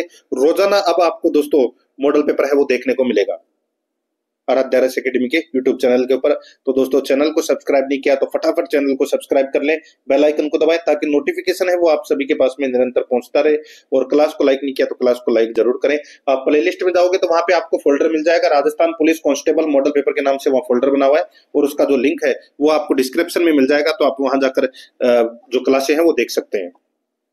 देखिए अब अपन 76 नंबर का प्रश्न है वो पढ़ रहे हैं। मुख्यमंत्री कन्यादान योजना के तहत अनुसूचित जाति और अनुसूचित जनजाति और अल्पसंख्यक बीपीएल परिवारों की स्नातक पास कन्याओं को विवाह हेतु कुल कितनी राशि दी जाती है? विवाह हेतु कुल कितनी राशि दी जाती है? तो दोस्तों इसका राइट आंसर हो जाएगा 51,000 रुपए की राशि है वो दी जाती है। दोस्तों यहाँ पर सी नंबर का ऑप्शन बिल्कुल सही। आगे देखिए दोस्तों यहाँ पर इसमें 77 नंबर का प्रश्न है। राजस्थान सरकार स्वास्थ्य योजना, राजस्थान सरकार स्वास्थ्य योजना के अंतर्गत लाभार्थी किन चिकित्सा पद्धतियों के तहत उपचार प्राप्त कर सकते हैं? राजस्थान सरकार स्वास्थ्य योजना के अंतर्गत लाभार्थी किन चिकित्सा पद्धतियों के तहत उपचार प्राप्त कर सकते हैं? तो दोस्तों इसका राइट आंसर हो जाएगा वो है इसमें दोस्तों एलोपैथी, आयुर्वेद, होम्योपैथी, यूनानी और सिद्धा। तो दोस्तों यहाँ पर इसमें राइट आंसर क्या हो जाएगा? सी नंबर का ऑप्शन बिल्कुल सही, इनके तहत उपचार प्राप्त कर सकते हैं दोस्तों। तो यहाँ पर इसका सही उत्तर हो जाएगा सी नंबर ऑप्शन सही। नेक्स्ट आगे देखिए पन्नाधाय बाल गोपाल योजना के अंतर्गत कक्षा 6वीं से 8वीं कक्षा तक के विद्यार्थियों को प्रतिदिन कितना दूध पाउडर जिससे गर्म दूध बनता है दिया जाता है? तो दोस्तों 20 ग्राम दूध पाउडर है वो दिया जाता है और उससे 200 मिलीलीटर गर्म दूध है वो प्राप्त करते हैं। तो यहाँ पर इसमें राइट आंसर हो जाएगा दोस्तों 20 ग्राम पाउडर 200 मिलीलीटर दूध। तो यहाँ पर इसमें सी नंबर का जो ऑप्शन है वो उसका सही उत्तर हो जाएगा। आगे देखिए निर्माण श्रमिक शिक्षा कौशल विकास योजना के तहत कक्षा 6 से आगे के बच्चों के लिए कितनी छात्रवृत्ति प्रदान की जाती है? निर्माण श्रमिक शिक्षा कौशल विकास योजना के तहत कक्षा 6 से आगे के बच्चों के लिए कितनी छात्रवृत्ति प्रदान की जाती है? तो दोस्तों इसका राइट आंसर हो जाएगा वो है, देखिए इसमें इसका जो राइट आंसर हो जाएगा वो है दोस्तों 8,000 से 25,000 तक। यहाँ पर बी नंबर का जो ऑप्शन है वो इसका सही उत्तर हो जाएगा। आगे देखिए 80 नंबर का प्रश्न है। प्रसूति सहायता योजना के अंतर्गत एक बच्ची के जन्म पर कितनी वित्तीय सहायता प्रदान की जाती है? एक बच्ची के जन्म पर दोस्तों कितनी वित्तीय सहायता प्रदान की जाती है? तो यहाँ पर इसका राइट आंसर हो जाएगा दोस्तों वो है 21,000। ठीक है 21,000। तो यहाँ पर इसमें सही उत्तर हो जाएगा सी नंबर का ऑप्शन बिल्कुल सही उत्तर इसमें हो जाएगा, याद रखना। ठीक है 21,000। आगे देखिए कार्यस्थल पर महिलाओं का यौन उत्पीड़न रोकथाम निषेध और निवारण अधिनियम 2013 को किसके नाम से भी जाना जाता है? कार्यस्थल पर महिलाओं का यौन उत्पीड़न रोकथाम निषेध और निवारण अधिनियम 2013 को किसके नाम से भी जाना जाता है? तो दोस्तों किसके नाम से भी जाना जाता है? तो इसको दोस्तों किसके नाम से भी जाना जाता है? तो पोस एक्ट, दोस्तों पोस एक्ट के नाम से जाना जाता है। यहाँ पर बी नंबर का जो ऑप्शन है वो इसका बिल्कुल सही उत्तर हो जाएगा। ठीक है ये सेक्सुअल हैरेसमेंट से संबंधित है दोस्तों, ये बी नंबर का ऑप्शन बिल्कुल सही। आगे देखिए अब अपन ये जो प्रश्न कर रहे हैं ये महिला एवं बच्चों के अधिकार से संबंधित प्रश्न पढ़ रहे हैं। 82 नंबर का प्रश्न इसमें देखिए स्त्री अशिष्ट रूपण निषेध अधिनियम 1986 के तहत अपराध के लिए पहली बार दोषी पाए जाने पर अधिकतम सजा क्या है? स्त्री अशिष्ट रूपण अपरूपण निषेध अधिनियम 1986 के तहत अपराध के लिए पहली बार दोषी पाए जाने पर अधिकतम सजा का क्या प्रावधान है? तो दोस्तों इसमें अधिकतम जो सजा का प्रावधान है वो है 2 वर्ष की कैद या 2,000 रुपए का जुर्माना, या दोनों भी हो सकते हैं। ए नंबर का जो ऑप्शन है वो इसका बिल्कुल सही उत्तर हो जाएगा। आगे देखिए यहाँ पर 83 नंबर का प्रश्न है। 2021 के संशोधन के अनुसार 20 से 24 सप्ताह के गर्भपात के लिए कितने चिकित्सकों की सहमति आवश्यक है? 2021 के संशोधन के अनुसार 20 से 24 सप्ताह के गर्भपात के लिए कितने चिकित्सकों की सहमति आवश्यक है? तो यहाँ पर इसका राइट आंसर हो जाएगा दोस्तों वो है, बताइए। तो दोस्तों इसका सही उत्तर हो जाएगा वो है 2। तो यहाँ पर इसमें बी नंबर का ऑप्शन बिल्कुल सही उत्तर हो जाएगा 2। आगे देखिए 84 नंबर का प्रश्न है। अधिनियम के तहत जादू टोना की परिभाषा में निम्नलिखित में से क्या शामिल है? बताइए कौन से अधिनियम के तहत जादू टोना की परिभाषा में निम्नलिखित में से क्या शामिल है? तो बताइए क्या शामिल है? तो दोस्तों इसका राइट आंसर हो जाएगा वो है अलौकिक शक्तियों का उपयोग करना। अलौकिक शक्तियों का उपयोग करना, जैसे कि दोस्तों आत्मा को बुलाना, जादू करना, चोरी हुए सामान को का पता लगाना। तो ये ठीक है, तो यहाँ पर इसमें राइट आंसर हो जाएगा बी नंबर का ऑप्शन सही उत्तर। आगे देखिए यहाँ पे आईटीपीए की धारा 18 का संबंध किससे है? दोस्तों आईटीपीए की धारा 18 का संबंध किससे है? तो दोस्तों धारा 18 ये वेश्यालय के परिसर को बंद करना है, इससे संबंधित है। यहाँ पर ए नंबर का ऑप्शन बिल्कुल सही। आगे देखिए अनैतिक व्यापार निवारण अधिनियम 1956 का मुख्य उद्देश्य क्या है? तो दोस्तों इसका जो मुख्य उद्देश्य है वो है मानव तस्करी और यौन शोषण के लिए तस्करी को रोकना। यहाँ पर बी नंबर का ऑप्शन बिल्कुल सही उत्तर हो जाएगा। आगे देखिए 87 नंबर का प्रश्न है पोस्को अधिनियम के तहत गंभीर अग्रसरी यौन हमले की न्यूनतम सजा क्या है? पोस्को अधिनियम के तहत गंभीर अग्रसरी यौन हमले की न्यूनतम सजा क्या है? तो दोस्तों इसकी जो न्यूनतम सजा है वो है क्या, बताइए? तो दोस्तों इसमें सजा कम से कम 10 वर्ष की कारावास है। तो यहाँ पर इसका राइट आंसर हो जाएगा सी नंबर का ऑप्शन सही उत्तर। नेक्स्ट आगे देखिए दोस्तों यहाँ पर इसमें 88 नंबर का प्रश्न है, देखिए दहेज लेने या देने की सजा क्या है? दहेज लेने या देने की सजा क्या है? तो दोस्तों इसका राइट आंसर हो जाएगा 5 वर्ष तक की कैद और 15,000 रुपए का जुर्माना। यहाँ पर बी नंबर का जो ऑप्शन है वो इसका बिल्कुल सही उत्तर हो जाएगा, ठीक है, जो 7 वर्ष तक बढ़ सकती है। तो यहाँ पर इसमें राइट आंसर क्या हो जाएगा? बी नंबर का ऑप्शन बिल्कुल सही। आगे देखिए पीसीपी एनडीटी अधिनियम 1994 के तहत लिंग निर्धारण के लिए अल्ट्रासाउंड का उपयोग करने की सजा क्या है?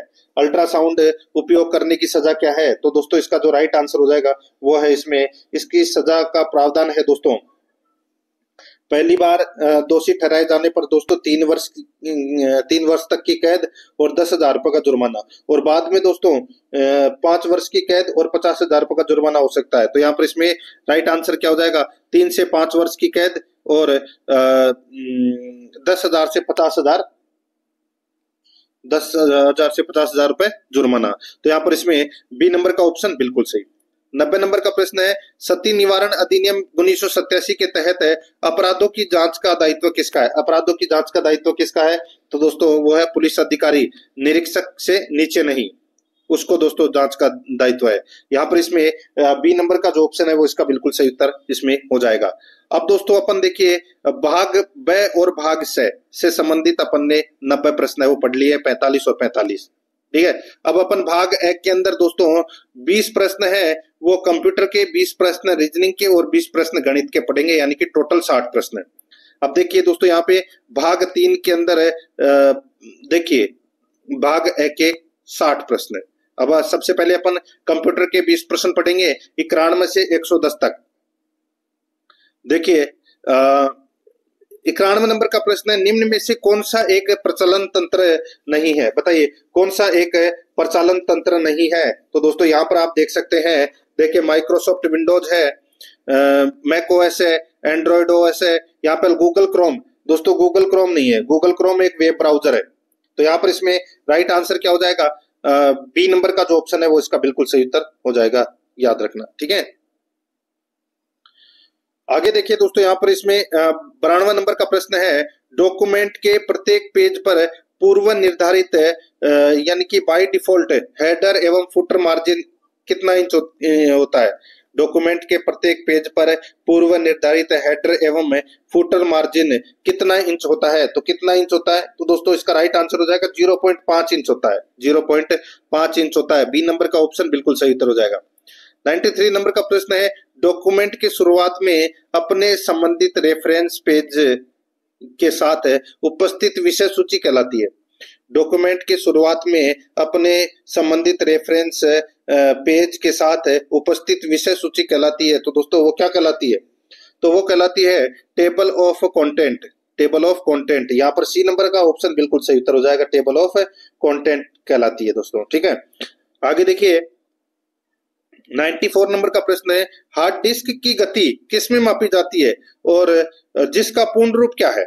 बताइए हार्ड डिस्क की गति किस में मापी जाती है? तो दोस्तों ये मापी जाती है आरपीएम में, ठीक है।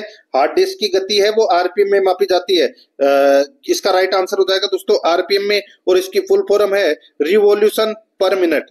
तो यहाँ पर इसमें राइट आंसर हो जाएगा बी नंबर का ऑप्शन बिल्कुल सही। ठीक है, आगे देखिए 95 नंबर का प्रश्न है, सबसे तेज मेमोरी है, सबसे तेज मेमोरी कौन सी है? तो दोस्तों वो है केस मेमोरी। केस मेमोरी है वो सबसे तेज मेमोरी है दोस्तों, डी नंबर का ऑप्शन बिल्कुल सही।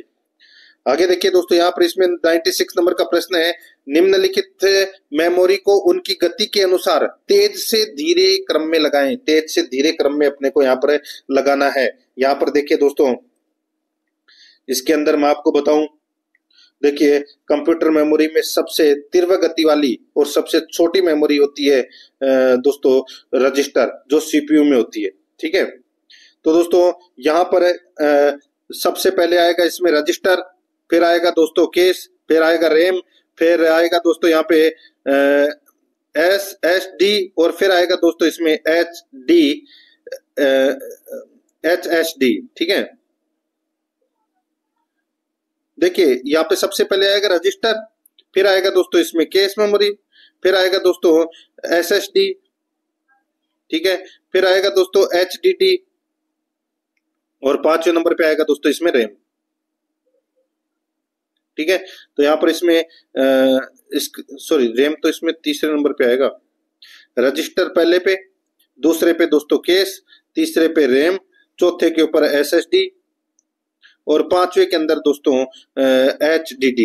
ठीक है, तो यहाँ पर इसमें नीचे दिए गए विकल्पों में से सही उत्तर का चयन करना है। तो यहाँ पर इसका राइट आंसर हो जाएगा ए नंबर का ऑप्शन बिल्कुल सही। आगे देखिए 97 नंबर का प्रश्न है, वी लुकअप फंक्शन कार्य करता है। वी लुकअप फंक्शन कार्य करता है तो दोस्तों ये करता है मिलते जुलते रिकॉर्ड ढूंढता है, मिलते जुलते रिकॉर्ड ढूंढता है। तो यहाँ पर इसमें ए नंबर का ऑप्शन बिल्कुल सही। आगे देखिए 98 नंबर का प्रश्न है, ऑपरेटिंग सिस्टम का कोर होता है, यह ऑपरेटिंग सिस्टम के अन्य सभी भागों को मूलभूत सेवाएं प्रदान करता है। तो दोस्तों इसका जो राइट आंसर हो जाएगा वो है, बताइए दोस्तों, वो है कर्नेल। कर्नेल ऑपरेटिंग सिस्टम का कोर होता है, यह ऑपरेटिंग सिस्टम के अन्य सभी भागों को मूलभूत सेवाएं प्रदान करता है। डी नंबर ऑप्शन बिल्कुल सही। 99 नंबर का प्रश्न है, इसमें देखिए विंडोज को स्टार्ट बटन के संबंध में सही कूट का चयन कीजिए। दोस्तों एक तरफ है यहाँ पर विंडोज अवस्था और दूसरी तरफ है फंक्शन कार्यविधि। अब यहाँ पर देखिए शटडाउन, शटडाउन में क्या होता है? शटडाउन का मतलब क्या होता है? कंप्यूटर को बंद करने के लिए। तो दोस्तों कंप्यूटर को पूर्णतः बंद करना शटडाउन होता है, ठीक है। और दोस्तों यहाँ पर देखिए रीस्टार्ट, तो दोस्तों कंप्यूटर को बंद करके दोबारा चालू करना। दोस्तों कंप्यूटर को बंद करके पुनः प्रारंभ करना, ये रीस्टार्ट कहलाता है। स्लिप, स्लिप क्या होता है? दोस्तों कंप्यूटर पर कार्य यानी कि जब यूजर कंप्यूटर पर कार्य नहीं कर रहा हो तो बिजली बचाने के लिए दोस्तों स्लिप यानी कि पावर सेविंग मोड पे डालता है उसको, ठीक है। तो ये इसमें हो जाएगा कंप्यूटर को पावर सेविंग मोड में डालना। और स्विच यूजर ये होता है दोस्तों एक यूजर अकाउंट से दूसरे पर जाना, ये होता है दोस्तों स्विच यूजर, ठीक है। तो यहाँ पर इसका राइट आंसर क्या हो जाएगा?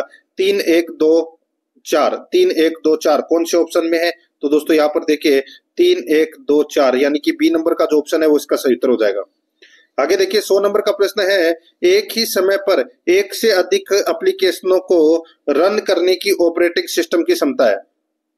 एक ही समय पर एक से अधिक एप्लीकेशनों को रन करने की ऑपरेटिंग सिस्टम की क्षमता है। तो दोस्तों वो क्या है? तो दोस्तों इसका राइट आंसर हो जाएगा वो है इसमें मल्टीटास्किंग। यहाँ पर डी नंबर का जो ऑप्शन है वो इसका बिल्कुल सही उत्तर हो जाएगा दोस्तों, मल्टीटास्किंग, ठीक है, याद रखना। आगे देखिए दोस्तों इसमें ब्लिंकिंग पॉइंट जो टेक्स्ट में आपकी पोजीशन दर्शाता है कहलाता है। ब्लिंकिंग पॉइंट जो टेक्स्ट में आपकी पोजीशन दर्शाता है कहलाता है। तो दोस्तों वो क्या कहलाता है? तो इसका जो राइट आंसर हो जाएगा दोस्तों वो कहलाता है कर्सर। यहाँ पर इसमें बी नंबर का ऑप्शन बिल्कुल सही उत्तर हो जाएगा, कर्सर। आगे देखिए 102 नंबर का प्रश्न है, माइक्रोसॉफ्ट पावर पॉइंट में बनने वाली फाइल का बाय डिफॉल्ट नाम होता है। माइक्रोसॉफ्ट पावर पॉइंट में बनने वाली फाइल का बाय डिफॉल्ट नाम होता है। तो दोस्तों वो क्या होता है? तो दोस्तों वो होता है प्रेजेंटेशन 1, ठीक है। यहाँ पर ए नंबर का ऑप्शन बिल्कुल सही, प्रेजेंटेशन 1। आगे देखिए 103 नंबर का प्रश्न है, कीबोर्ड की के संदर्भ में निम्न में से कौन सा युग्म सही नहीं है? कीबोर्ड की के संदर्भ में निम्न में से कौन सा युग्म सही नहीं है? तो बताइए कौन सा युग्म सही नहीं है? तो वो है कमांड की यानी कि कैप्स लॉक, ये इसमें सही नहीं है। दोस्तों ये जो कैप्स लॉक है ये टॉगल की है, ठीक है, याद रखना दोस्तों, टॉगल की है ये। तो यहाँ पर इसमें बी नंबर का जो ऑप्शन है वो इसका बिल्कुल सही उत्तर इसमें हो जाएगा। आगे देखिए 104 नंबर का प्रश्न है, कंप्यूटर में चल रहे प्रोग्रामों को एक विंडोज से दूसरे विंडोज में जाने हेतु प्रयुक्त कुंजियों का संयोजन है। कंप्यूटर में चल रहे प्रोग्रामों को एक विंडोज से दूसरे विंडोज में जाने हेतु प्रयुक्त कुंजियों का संयोजन है। तो दोस्तों वो है इसमें alter plus tab, alter plus tab, C number का ऑप्शन सही उत्तर।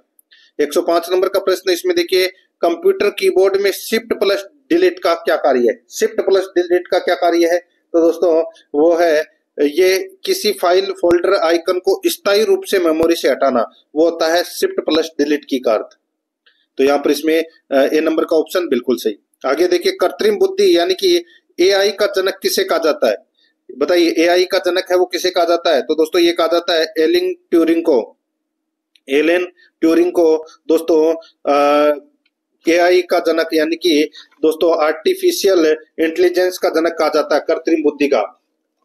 आगे देखिए 107 नंबर का प्रश्न है, इलेक्ट्रॉनिक डिजिटल कंप्यूटर का आविष्कारक था, इलेक्ट्रॉनिक डिजिटल कंप्यूटर का आविष्कारक था, तो वो कौन था? तो दोस्तों वो था जॉन विसेंट एटन शार्प, यहाँ पर बी नंबर का ऑप्शन बिल्कुल सही। 108 नंबर का प्रश्न है, वह इंटरनेट एड्रेस जो रोजाना बदलता नहीं है कहलाता है, वह इंटरनेट एड्रेस जो रोजाना बदलता नहीं है कहलाता है, वो क्या कहलाता है? दोस्तों इसका राइट आंसर हो जाएगा वो कहलाता है दोस्तों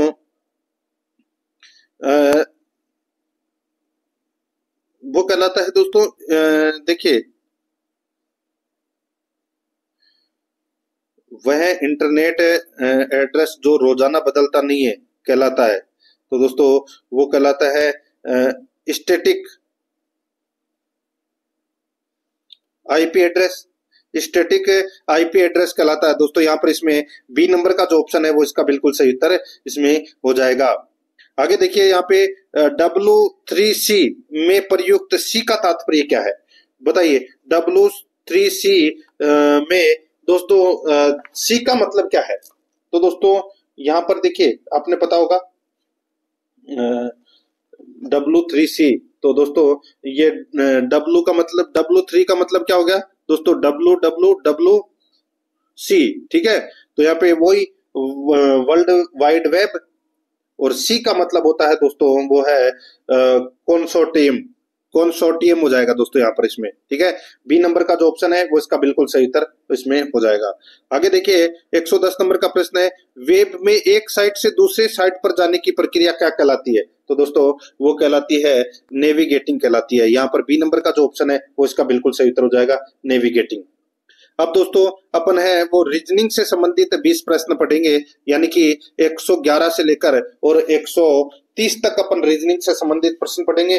फिर उसके बाद में 20 प्रश्न है वो अपन गणित से संबंधित पढ़ेंगे, ठीक है दोस्तों। यहाँ पर देखिए 111 नंबर का प्रश्न है, दिए गए पैटर्न को ध्यानपूर्वक देखिए और उस अक्षर का चयन कीजिए जो इसमें प्रश्न चिन्ह के स्थान पर आ सकता है। बताइए ये प्रश्नवाचक चिन्ह यहाँ पर आपको दे रखा है, ठीक है। अब यहाँ पर क्या आएगा देखिए 2 और 4 कितने होते हैं? 6 और 6 12, 12 नंबर पे क्या आता है? एल, ठीक है, यहाँ पे एल दे रखा है, बिल्कुल सही है। 17 और 4 कितने होते हैं? 21, 21 और 1 22, 22 नंबर पे दोस्तों वी आता है, बिल्कुल सही है। 12 और 8 20 और 3 23, 23 नंबर पे डब्ल्यू आता है। यहाँ पर देखिए 5 और 1 6, 6 और 7 कितने होते हैं? 6 और 7 दोस्तों 13, 13 नंबर पे क्या आता है? एम। तो यहाँ पर इसका राइट आंसर हो जाएगा एम, ए नंबर का ऑप्शन सही उत्तर। आगे देखिए एक हाथ घड़ी में सुबह के 7:30 बजे, एक हाथ घड़ी में सुबह के 7:30 बजे यदि घंटे वाली सुई दक्षिण पश्चिम दिशा की ओर इंगित करती है तो 15 मिनट बाद मिनट वाली सुई किस दिशा की ओर इंगित करेगी? तो बताइए किस दिशा की ओर इंगित करेगी? तो दोस्तों यहाँ पर देखिए 7:30 बजे घंटे वाली सुई है वो दक्षिण पश्चिम दिशा में है, यानी कि दोस्तों मिनट की सुई 30 मिनट पर है, ठीक है, जो दक्षिण दिशा में है। और 15 मिनट बाद वो दोस्तों 7:45 मिनट पर दोस्तों पश्चिम दिशा वाली चली जाएगी, यानी कि दोस्तों इसका जो राइट आंसर हो जाएगा वो है 7:45 बजे घंटे वाली सुई दक्षिण पश्चिम दिशा की ओर इंगित करेगी। ठीक है, लेकिन यहाँ पे घंटे वाली सुई का नहीं पूछा, मिनट वाली सुई का पूछा है। तो मिनट वाली सुई तो दोस्तों पश्चिम की ओर इंगित करेगी 7:45 पे। तो यहाँ पर इसका राइट आंसर हो जाएगा डी नंबर का ऑप्शन सही उत्तर। आगे देखिए, निम्न प्रश्न में यानी कि सीधा सा मैं आपको बोलूं, ज्यादा टाइम नहीं लूंगा, खाली स्थान भरना है अपने को। ठीक है, यहाँ पर देखिए ए, फिर बी डबल ए, फिर बी डबल ए, ठीक है, फिर बी ए। तो यहाँ पर आप एक चीज देखिए, आपको दिखाई दे रहा होगा कि बी से ठीक बाद है वो क्या आ रहा है, ए, और ए से ठीक पहले दोस्तों आपको यहाँ पर बी दिखाई दे रहा है। ठीक है, अब दोस्तों यहां पर देखिए इसमें क्या बन रहा है, इसमें जोड़े बन रहे हैं दोस्तों, इसमें जोड़े बन रहे हैं दोस्तों A double B, A double B. ठीक है, एक तो ये जोड़ा बना, फिर दूसरा बना दोस्तों डबल ए बी, फिर बना दोस्तों यहाँ पे बी डबल ए। ठीक है, फिर दोस्तों यहाँ पर बना डबल बी ए। ठीक है, ये जोड़ा बन रहा है दोस्तों यहाँ पे। तो यहाँ पर है दोस्तों सबसे पहले आएगा A B A, sorry A B B, यानी कि पहले में बी आएगा। फिर देखिए डबल ए बी, फिर बी आएगा, फिर आएगा दोस्तों डबल ए बी, फिर वापस दोस्तों यहाँ पर है क्या आएगा, देखिए 3 बी आ रहे हैं। ठीक है, 3 बी, तो यहाँ पर 3 ही है, तो यहाँ पर इसका राइट आंसर हो जाएगा बी नंबर का ऑप्शन बिल्कुल सही। आगे देखिए, प्रत्येक अक्षर का एक बार प्रयोग करके एवं अक्षरों का क्रम उल्टे बगैर बिहाइंड शब्द से कितने स्वतंत्र शब्द बन सकते हैं, बताइए। बिहाइंड शब्द से कौन से शब्द बन सकते हैं? तो दोस्तों एक तो देखिए बीई, ठीक है, बीई का मतलब होता है अस्तित्व होना या जीवित होना। ठीक है, और दूसरा है दोस्तों यहाँ पर है HIND। ठीक है, HIND का मतलब होता है दोस्तों पिछला। ठीक है, तो यहाँ पर इसमें राइट आंसर क्या हो जाएगा, इसमें दो बनेंगे, तो यहाँ पर डी नंबर का ऑप्शन बिल्कुल सही। आगे देखिए, दिए गए कथन पर विचार कीजिए और बताइए कि दी गई धारणाओं में से कौन सा कथन है वो निहित है। कथन और धारणा यहाँ पर दे रखी है दोस्तों। यहाँ पर देखिए कथन, देखिए अधिकारी के पद पर नौकरी पाने के लिए स्नातक डिग्री होना आवश्यक है। ठीक है, अब यहाँ पे धारणाएं देखिए, स्नातक की डिग्री के बिना किसी को भी नौकरी नहीं मिल सकती। तो दोस्तों क्यों नहीं मिल सकती? आगे देखिए, किसी भी अधिकारी के पास उच्चतर डिग्री नहीं है, तो दोस्तों ये भी गलत है। यानी कि अपना इसमें न तो धारणा फर्स्ट सही है और न ही धारणा सेकंड। ठीक है, तो दोस्तों यहाँ पर इसमें राइट आंसर हो जाएगा बी नंबर का ऑप्शन बिल्कुल सही। आगे देखिए, दिए गए विकल्पों में से प्रश्न आकृति का दर्पण प्रतिबिंब क्या होगा? प्रश्न आकृति का दर्पण प्रतिबिंब है वो क्या होगा?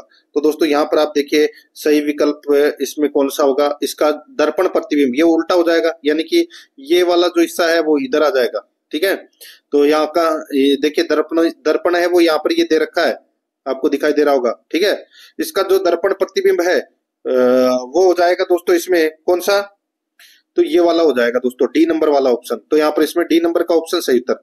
117 नंबर प्रश्न है, इसमें देखिए एक कथन के बाद 2 तर्क दिए गए हैं, बताना है कि कौन सा तर्क है वो सही है। दोस्तों यहाँ पर कथन देखिए, देखिए कथन देखिए, हमारे आहार से तेल को पूरी तरह से हटा देना चाहिए। हमारे आहार से तेल को पूरी तरह से हटा देना चाहिए। तर्क देखिए इसमें, हाँ अपने आहार से तेल हटाने से बजट नियंत्रण में रहेगा, तो ये अपना गलत हो जाएगा दोस्तों। बजट का कोई लेना देना नहीं है इसमें। नहीं, कुछ प्रकार के तेल हमारे शरीर के लिए आवश्यक है या हमारे लिए आवश्यक है क्योंकि हमारा शरीर उन्हें अपने आप नहीं बना सकता है। बिल्कुल सही बात है। तो यहाँ पर सेकंड तर्क है वो क्या है, इसमें सही है। तो इसमें राइट आंसर हो जाएगा बी नंबर का ऑप्शन बिल्कुल सही। केवल तर्क सेकंड मजबूत है। आगे देखिए, उस या उन पासे या पासों का चयन करें जो दी गई सीट को लाइन में मोड़कर बनाया जा सकता है। बताइए दोस्तों, लाइन में मोड़कर बनाया जा सकता है तो ये देखिए 3, 1, 6, 4, 5 और 2। तो दोस्तों इसमें देखिए, इसमें 3 के सामने होगा दोस्तों 6, 3 के सामने 6 होगा, और 1 के सामने दोस्तों होगा 4, और 2 के सामने होगा 5। ठीक है, तो यहाँ पर इसमें कौन सा ऑप्शन में, देखिए यहाँ पर आपको दिखाई दे रहा होगा दोस्तों 3, 6,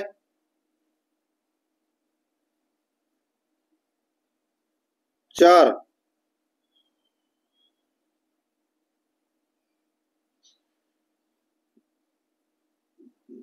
देखिए 3 6 4, तो ये तो देखिए 3 और 6 तो दोस्तों यहाँ पे परस्पर दे रखे हैं, है ना।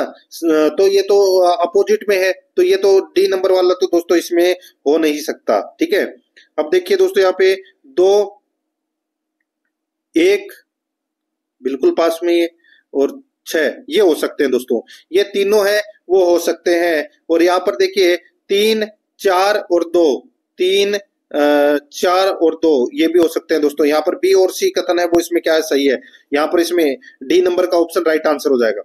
आगे देखिए, दिए गए समीकरण को सही करने के लिए किन दो संख्याओं को आपस में बदला जाना चाहिए। तो यहाँ पर देखिए 192 भाग 12 इंटू 6 भाग 16 माइनस 18 बराबर 66 है।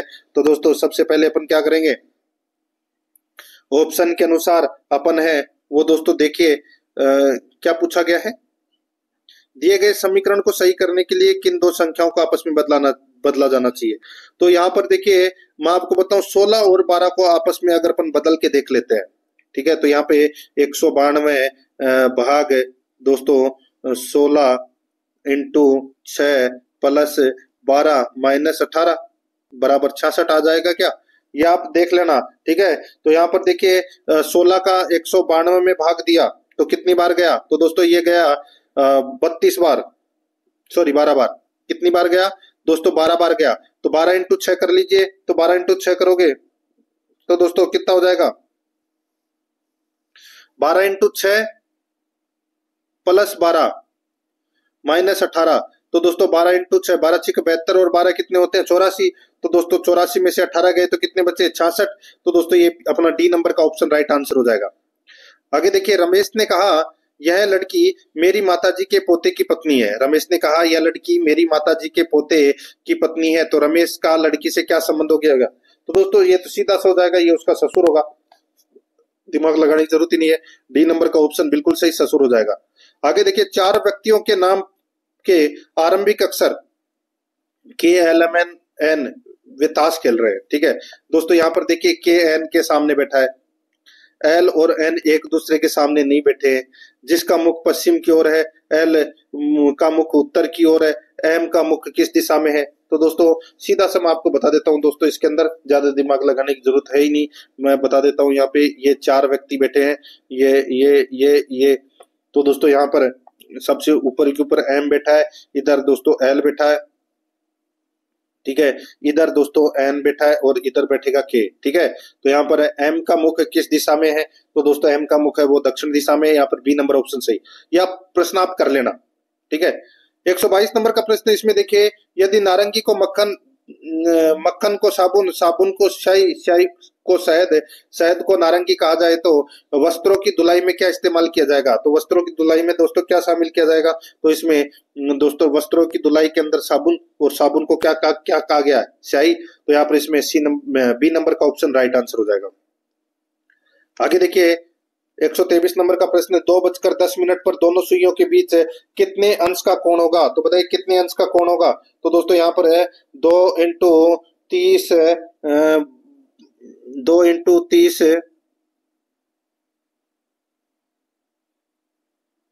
भाग दोस्तों 10 इंटू 11/2, ठीक है।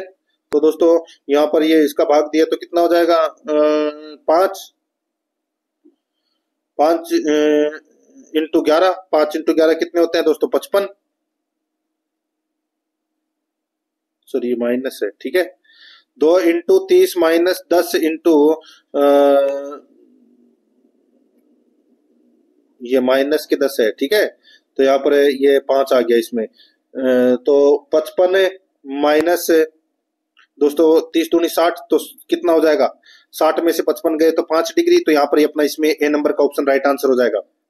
आगे देखिए, निम्नलिखित में से कौन सा समूह से संबंधित नहीं है, कौन सा समूह से संबंधित नहीं है।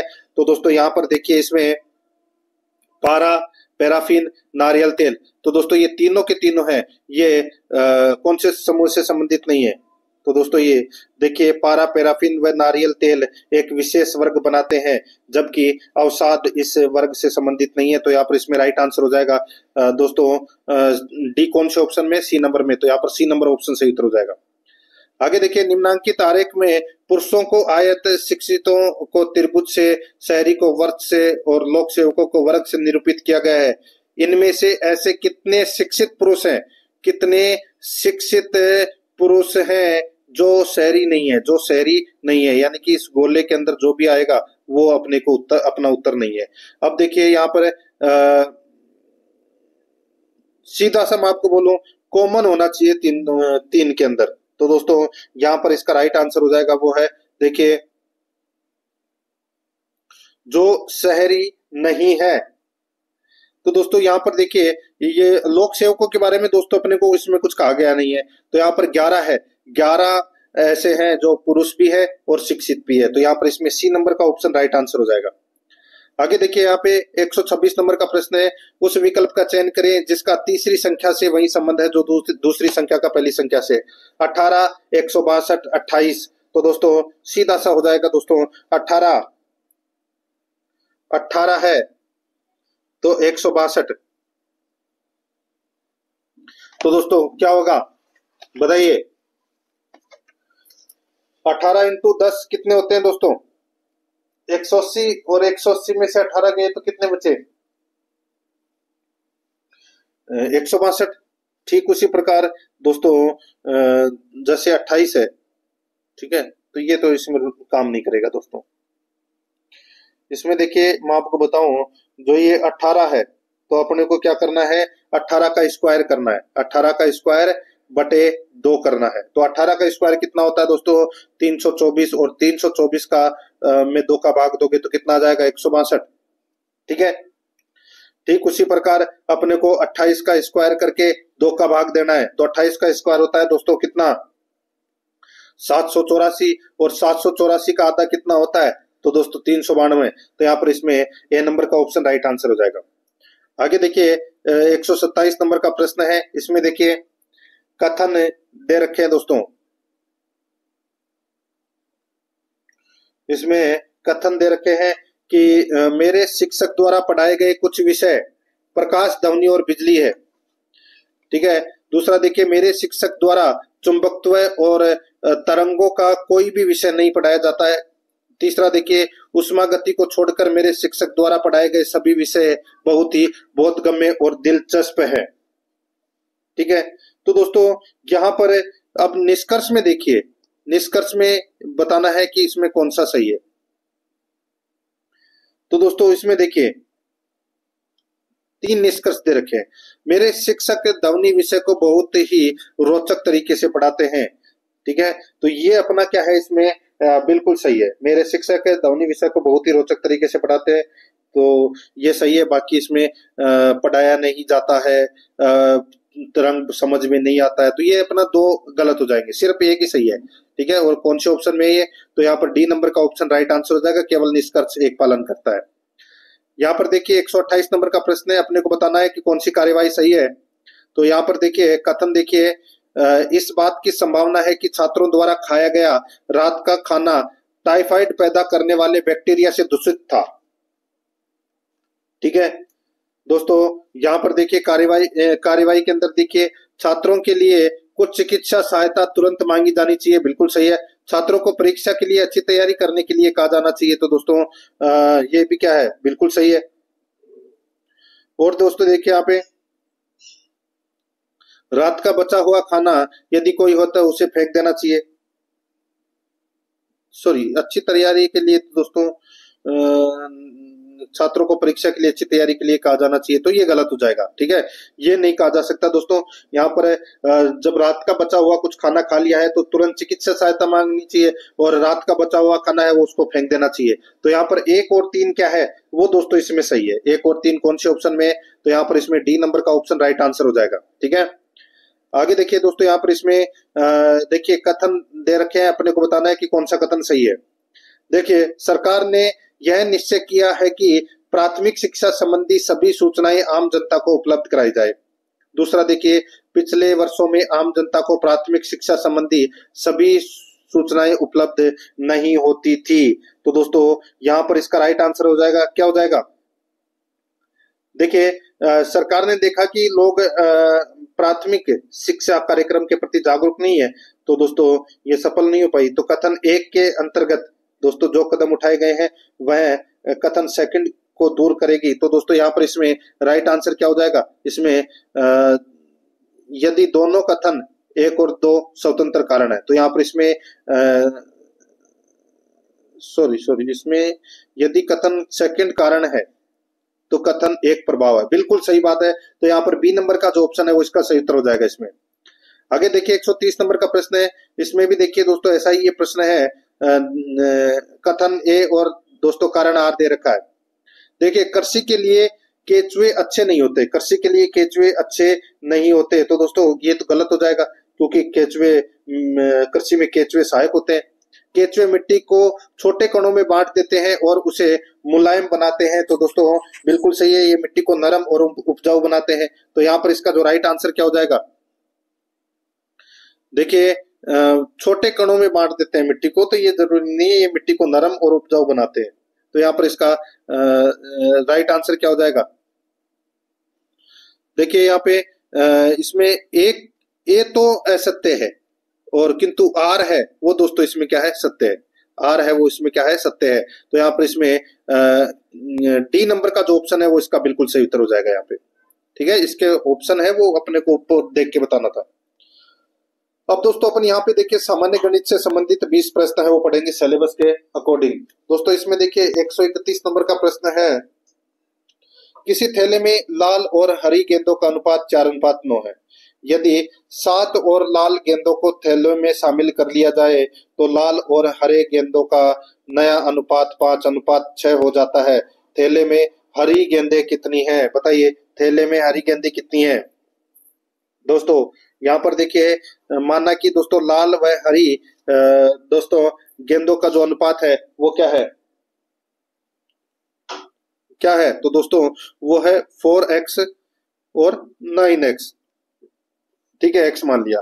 तो दोस्तों यहाँ पर देखिए यदि 7 और लाल गेंदों को थैले में शामिल कर लिया जाए तो इसमें हो जाएगा दोस्तों 4x, क्या हो जाएगा 4x प्लस 7 बराबर क्या हो जाएगा दोस्तों 9x बराबर है दोस्तों नया अनुपात है वो 5:6 हो जाता है, यानी कि 5/6। तो दोस्तों अब देखिए यहाँ पे क्रॉस मल्टीप्लाई कर लीजिए तो कितना हो जाएगा, 6 चौको 24। तो दोस्तों 24x प्लस 6 7 42, तो 24x प्लस 42 बराबर 9 × 5 तो 45x। ठीक है, बस 45x। तो अब देखिए सीधा सा 45x माइनस 24x बराबर 42 कर लीजिए तो कितना आ जाएगा दोस्तों 21x बराबर 42, तो x बराबर आ जाएगा दोस्तों 2। यानी कि थैले में हरी गेंदों की जो संख्या होगी वो दोस्तों क्या करेंगे 9 को 2 से मल्टीप्लाई कर देंगे तो कितनी हो जाएगी 18। तो यहाँ पर इसमें बी नंबर का ऑप्शन बिल्कुल सही।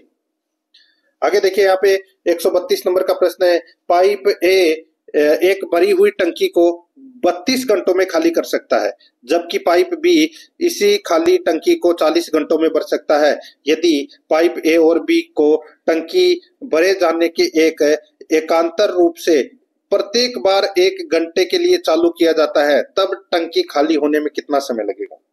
बड़ा प्रश्न है। माना कि दोस्तों टंकी है वो दोस्तों इसका एलसीएम निकाल लीजिए कितना हो जाएगा। माना कि टंकी की जो धारिता है वो दोस्तों कितनी है 40 और 32, तो कितना हो जाएगा दोस्तों इसका एलसीएम 160। ठीक है, माना कि टंकी की धारिता है वो 160 लीटर है। ठीक है, तो 160 में दोस्तों आप 5 का भाग दोगे, 32 का भाग दोगे तो कितना आ जाएगा 5 लीटर, और 160 में 40 का भाग दोगे तो दोस्तों कितना आ जाएगा, बताइए कितना आ जाएगा। तो ये आ जाएगा दोस्तों 4 लीटर। ठीक है, तो यहाँ पे 5 और 4 लीटर आ गया इसमें, यानी कि 1 घंटे में खाली करेगा पाइप बी 1 घंटे में खाली करेगा 4 लीटर और पाइप ए 1 घंटे में खाली करेगा 5 लीटर। तो दोस्तों यहाँ पर देखिए पाइप ए और बी एकांतर खोले जाते हैं तो दोनों पाइप टंकी को 2 घंटे में खाली करेंगे, यानी कि दोस्तों 2 घंटे में 5 में से 4 गए तो कितना हो जाएगा 1 लीटर। ठीक है।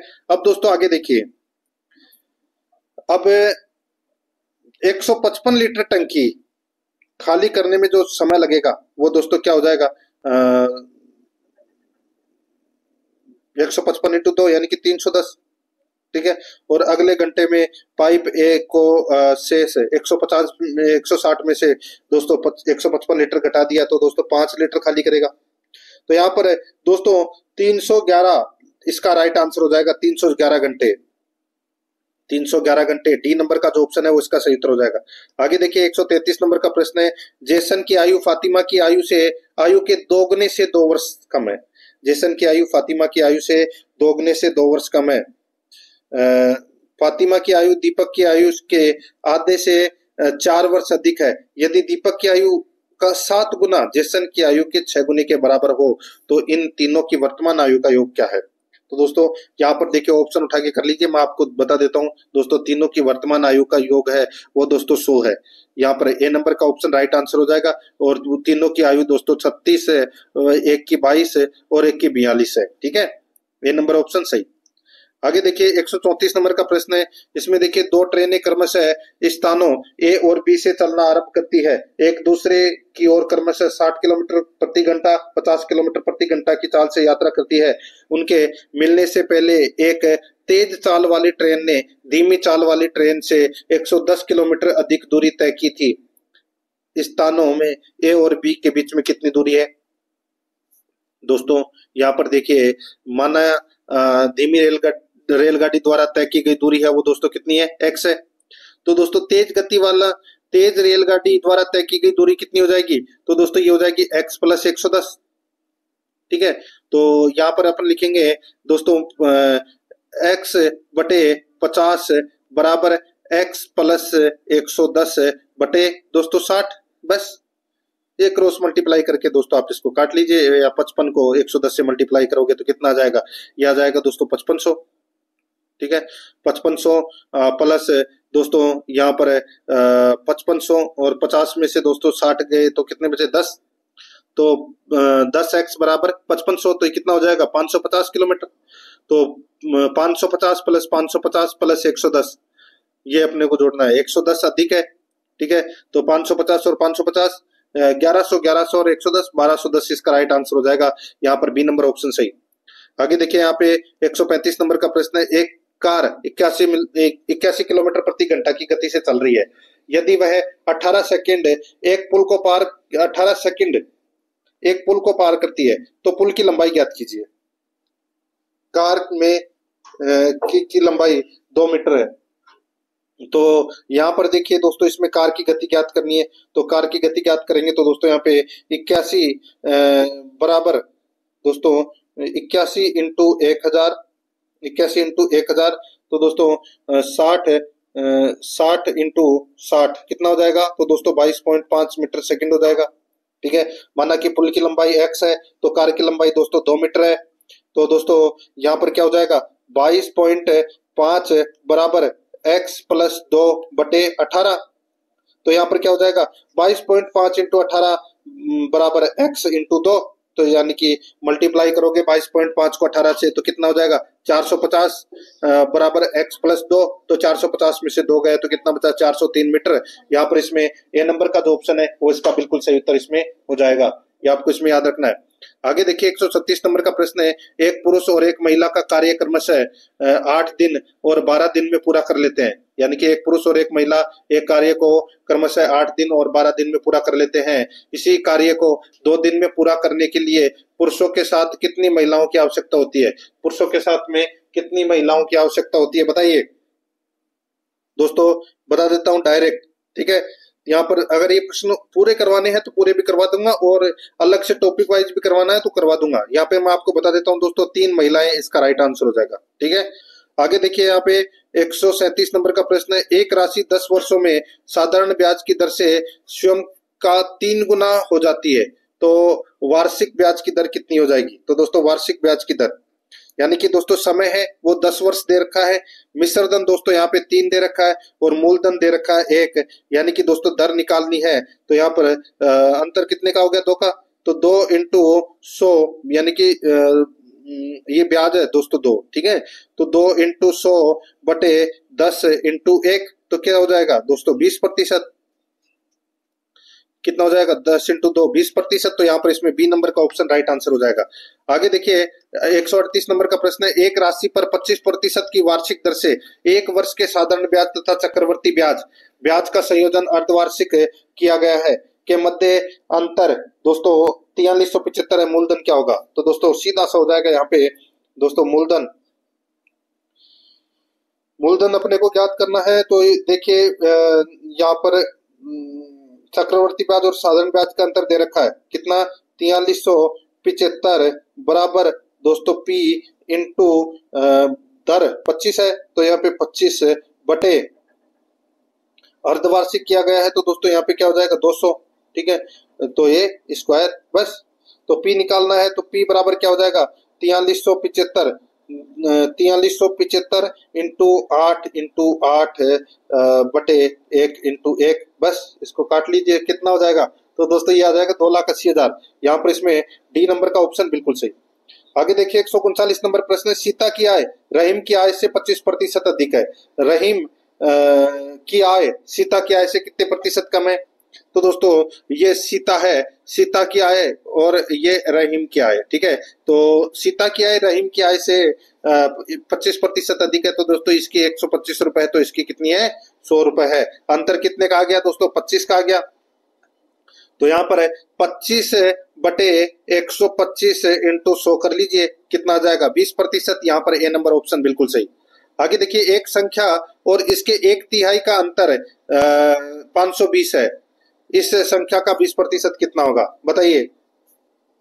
तो दोस्तों यहाँ पर है इसमें x माइनस x बटे 3 बराबर कितना दे रखा है 520 दे रखा है। तो क्या हो जाएगा दोस्तों यहाँ पर 2x बटे 3 बराबर 520, ठीक है। तो क्या हो जाएगा x बराबर दोस्तों 520 बटे 2 इंटू 3 कर लीजिए, ठीक है। तो कितना हो जाएगा दोस्तों 520 बटे 2 इंटू 3 इंटू 20 बटे 100। तो यहाँ पर इसमें 20% निकालना है, तो यहाँ पर 156 हो जाएगा दोस्तों। यहाँ पर इसमें सी नंबर का जो ऑप्शन है वो इसका बिल्कुल सही उत्तर हो जाएगा।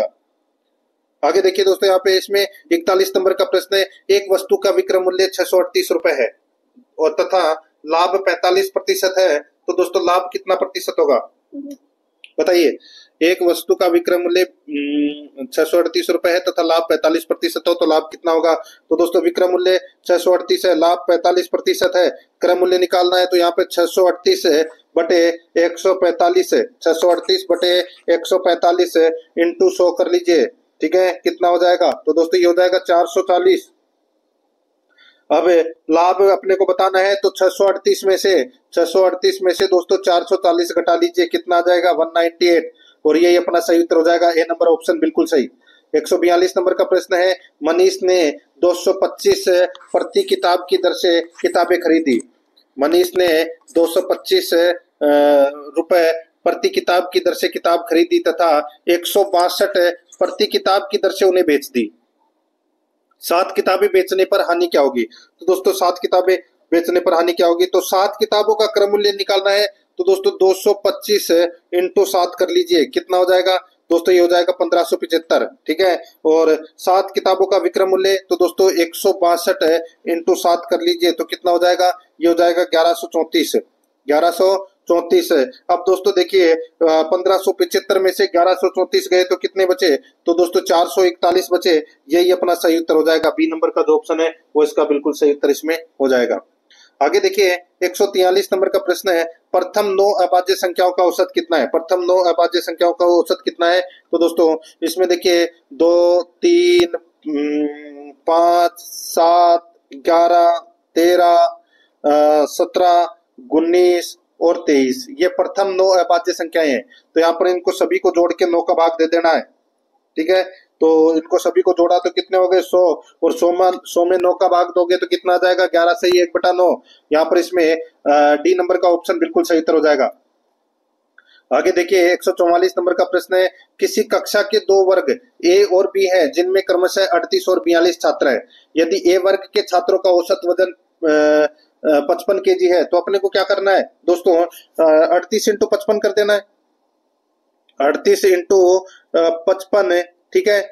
और बी वर्ग के छात्रों का वजन 32 केजी है, तो दोस्तों यहाँ पे क्या हो जाएगा, 42 इंटू, भाई 42 छात्र हैं बी में, तो 42 इंटू 32 कर दीजिए, बटे दोस्तों इनका योग कितना होता है, ये छात्र कितने हैं टोटल, 38 और 42 कितने होते हैं, तो दोस्तों ये होते हैं 80, तो यहाँ पे 80।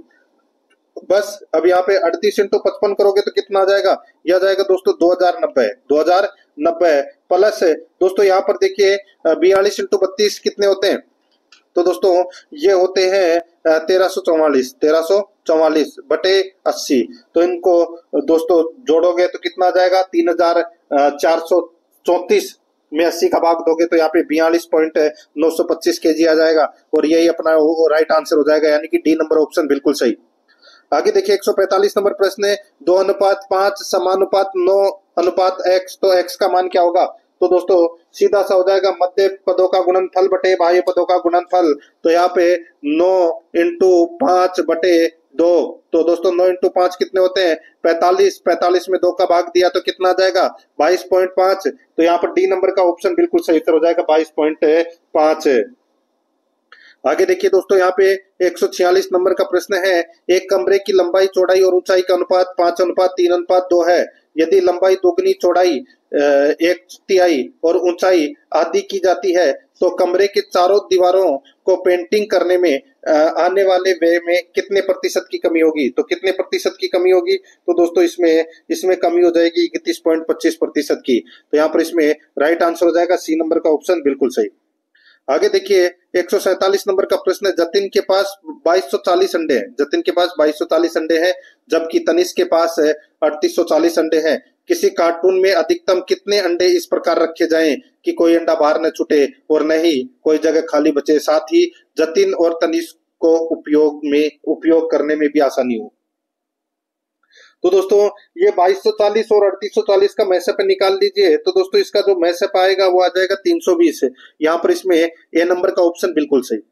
आगे देखिए यहाँ पे 148 नंबर का प्रश्न है, 56 भाग 1/3 15 + 12 - 9 ब्रैकेट 9 + 6 - 5 + 7 को हल करो, तो दोस्तों इसको हल करना है तो सबसे पहले अपन इसमें क्या करेंगे, बाहर को हटा देंगे, तो यहाँ पर दोस्तों 9 + 6 - 5 बार कटाएंगे तो दोस्तों माइनस कर देंगे इसको, ठीक है, तो यहाँ पर है 9 + 6 -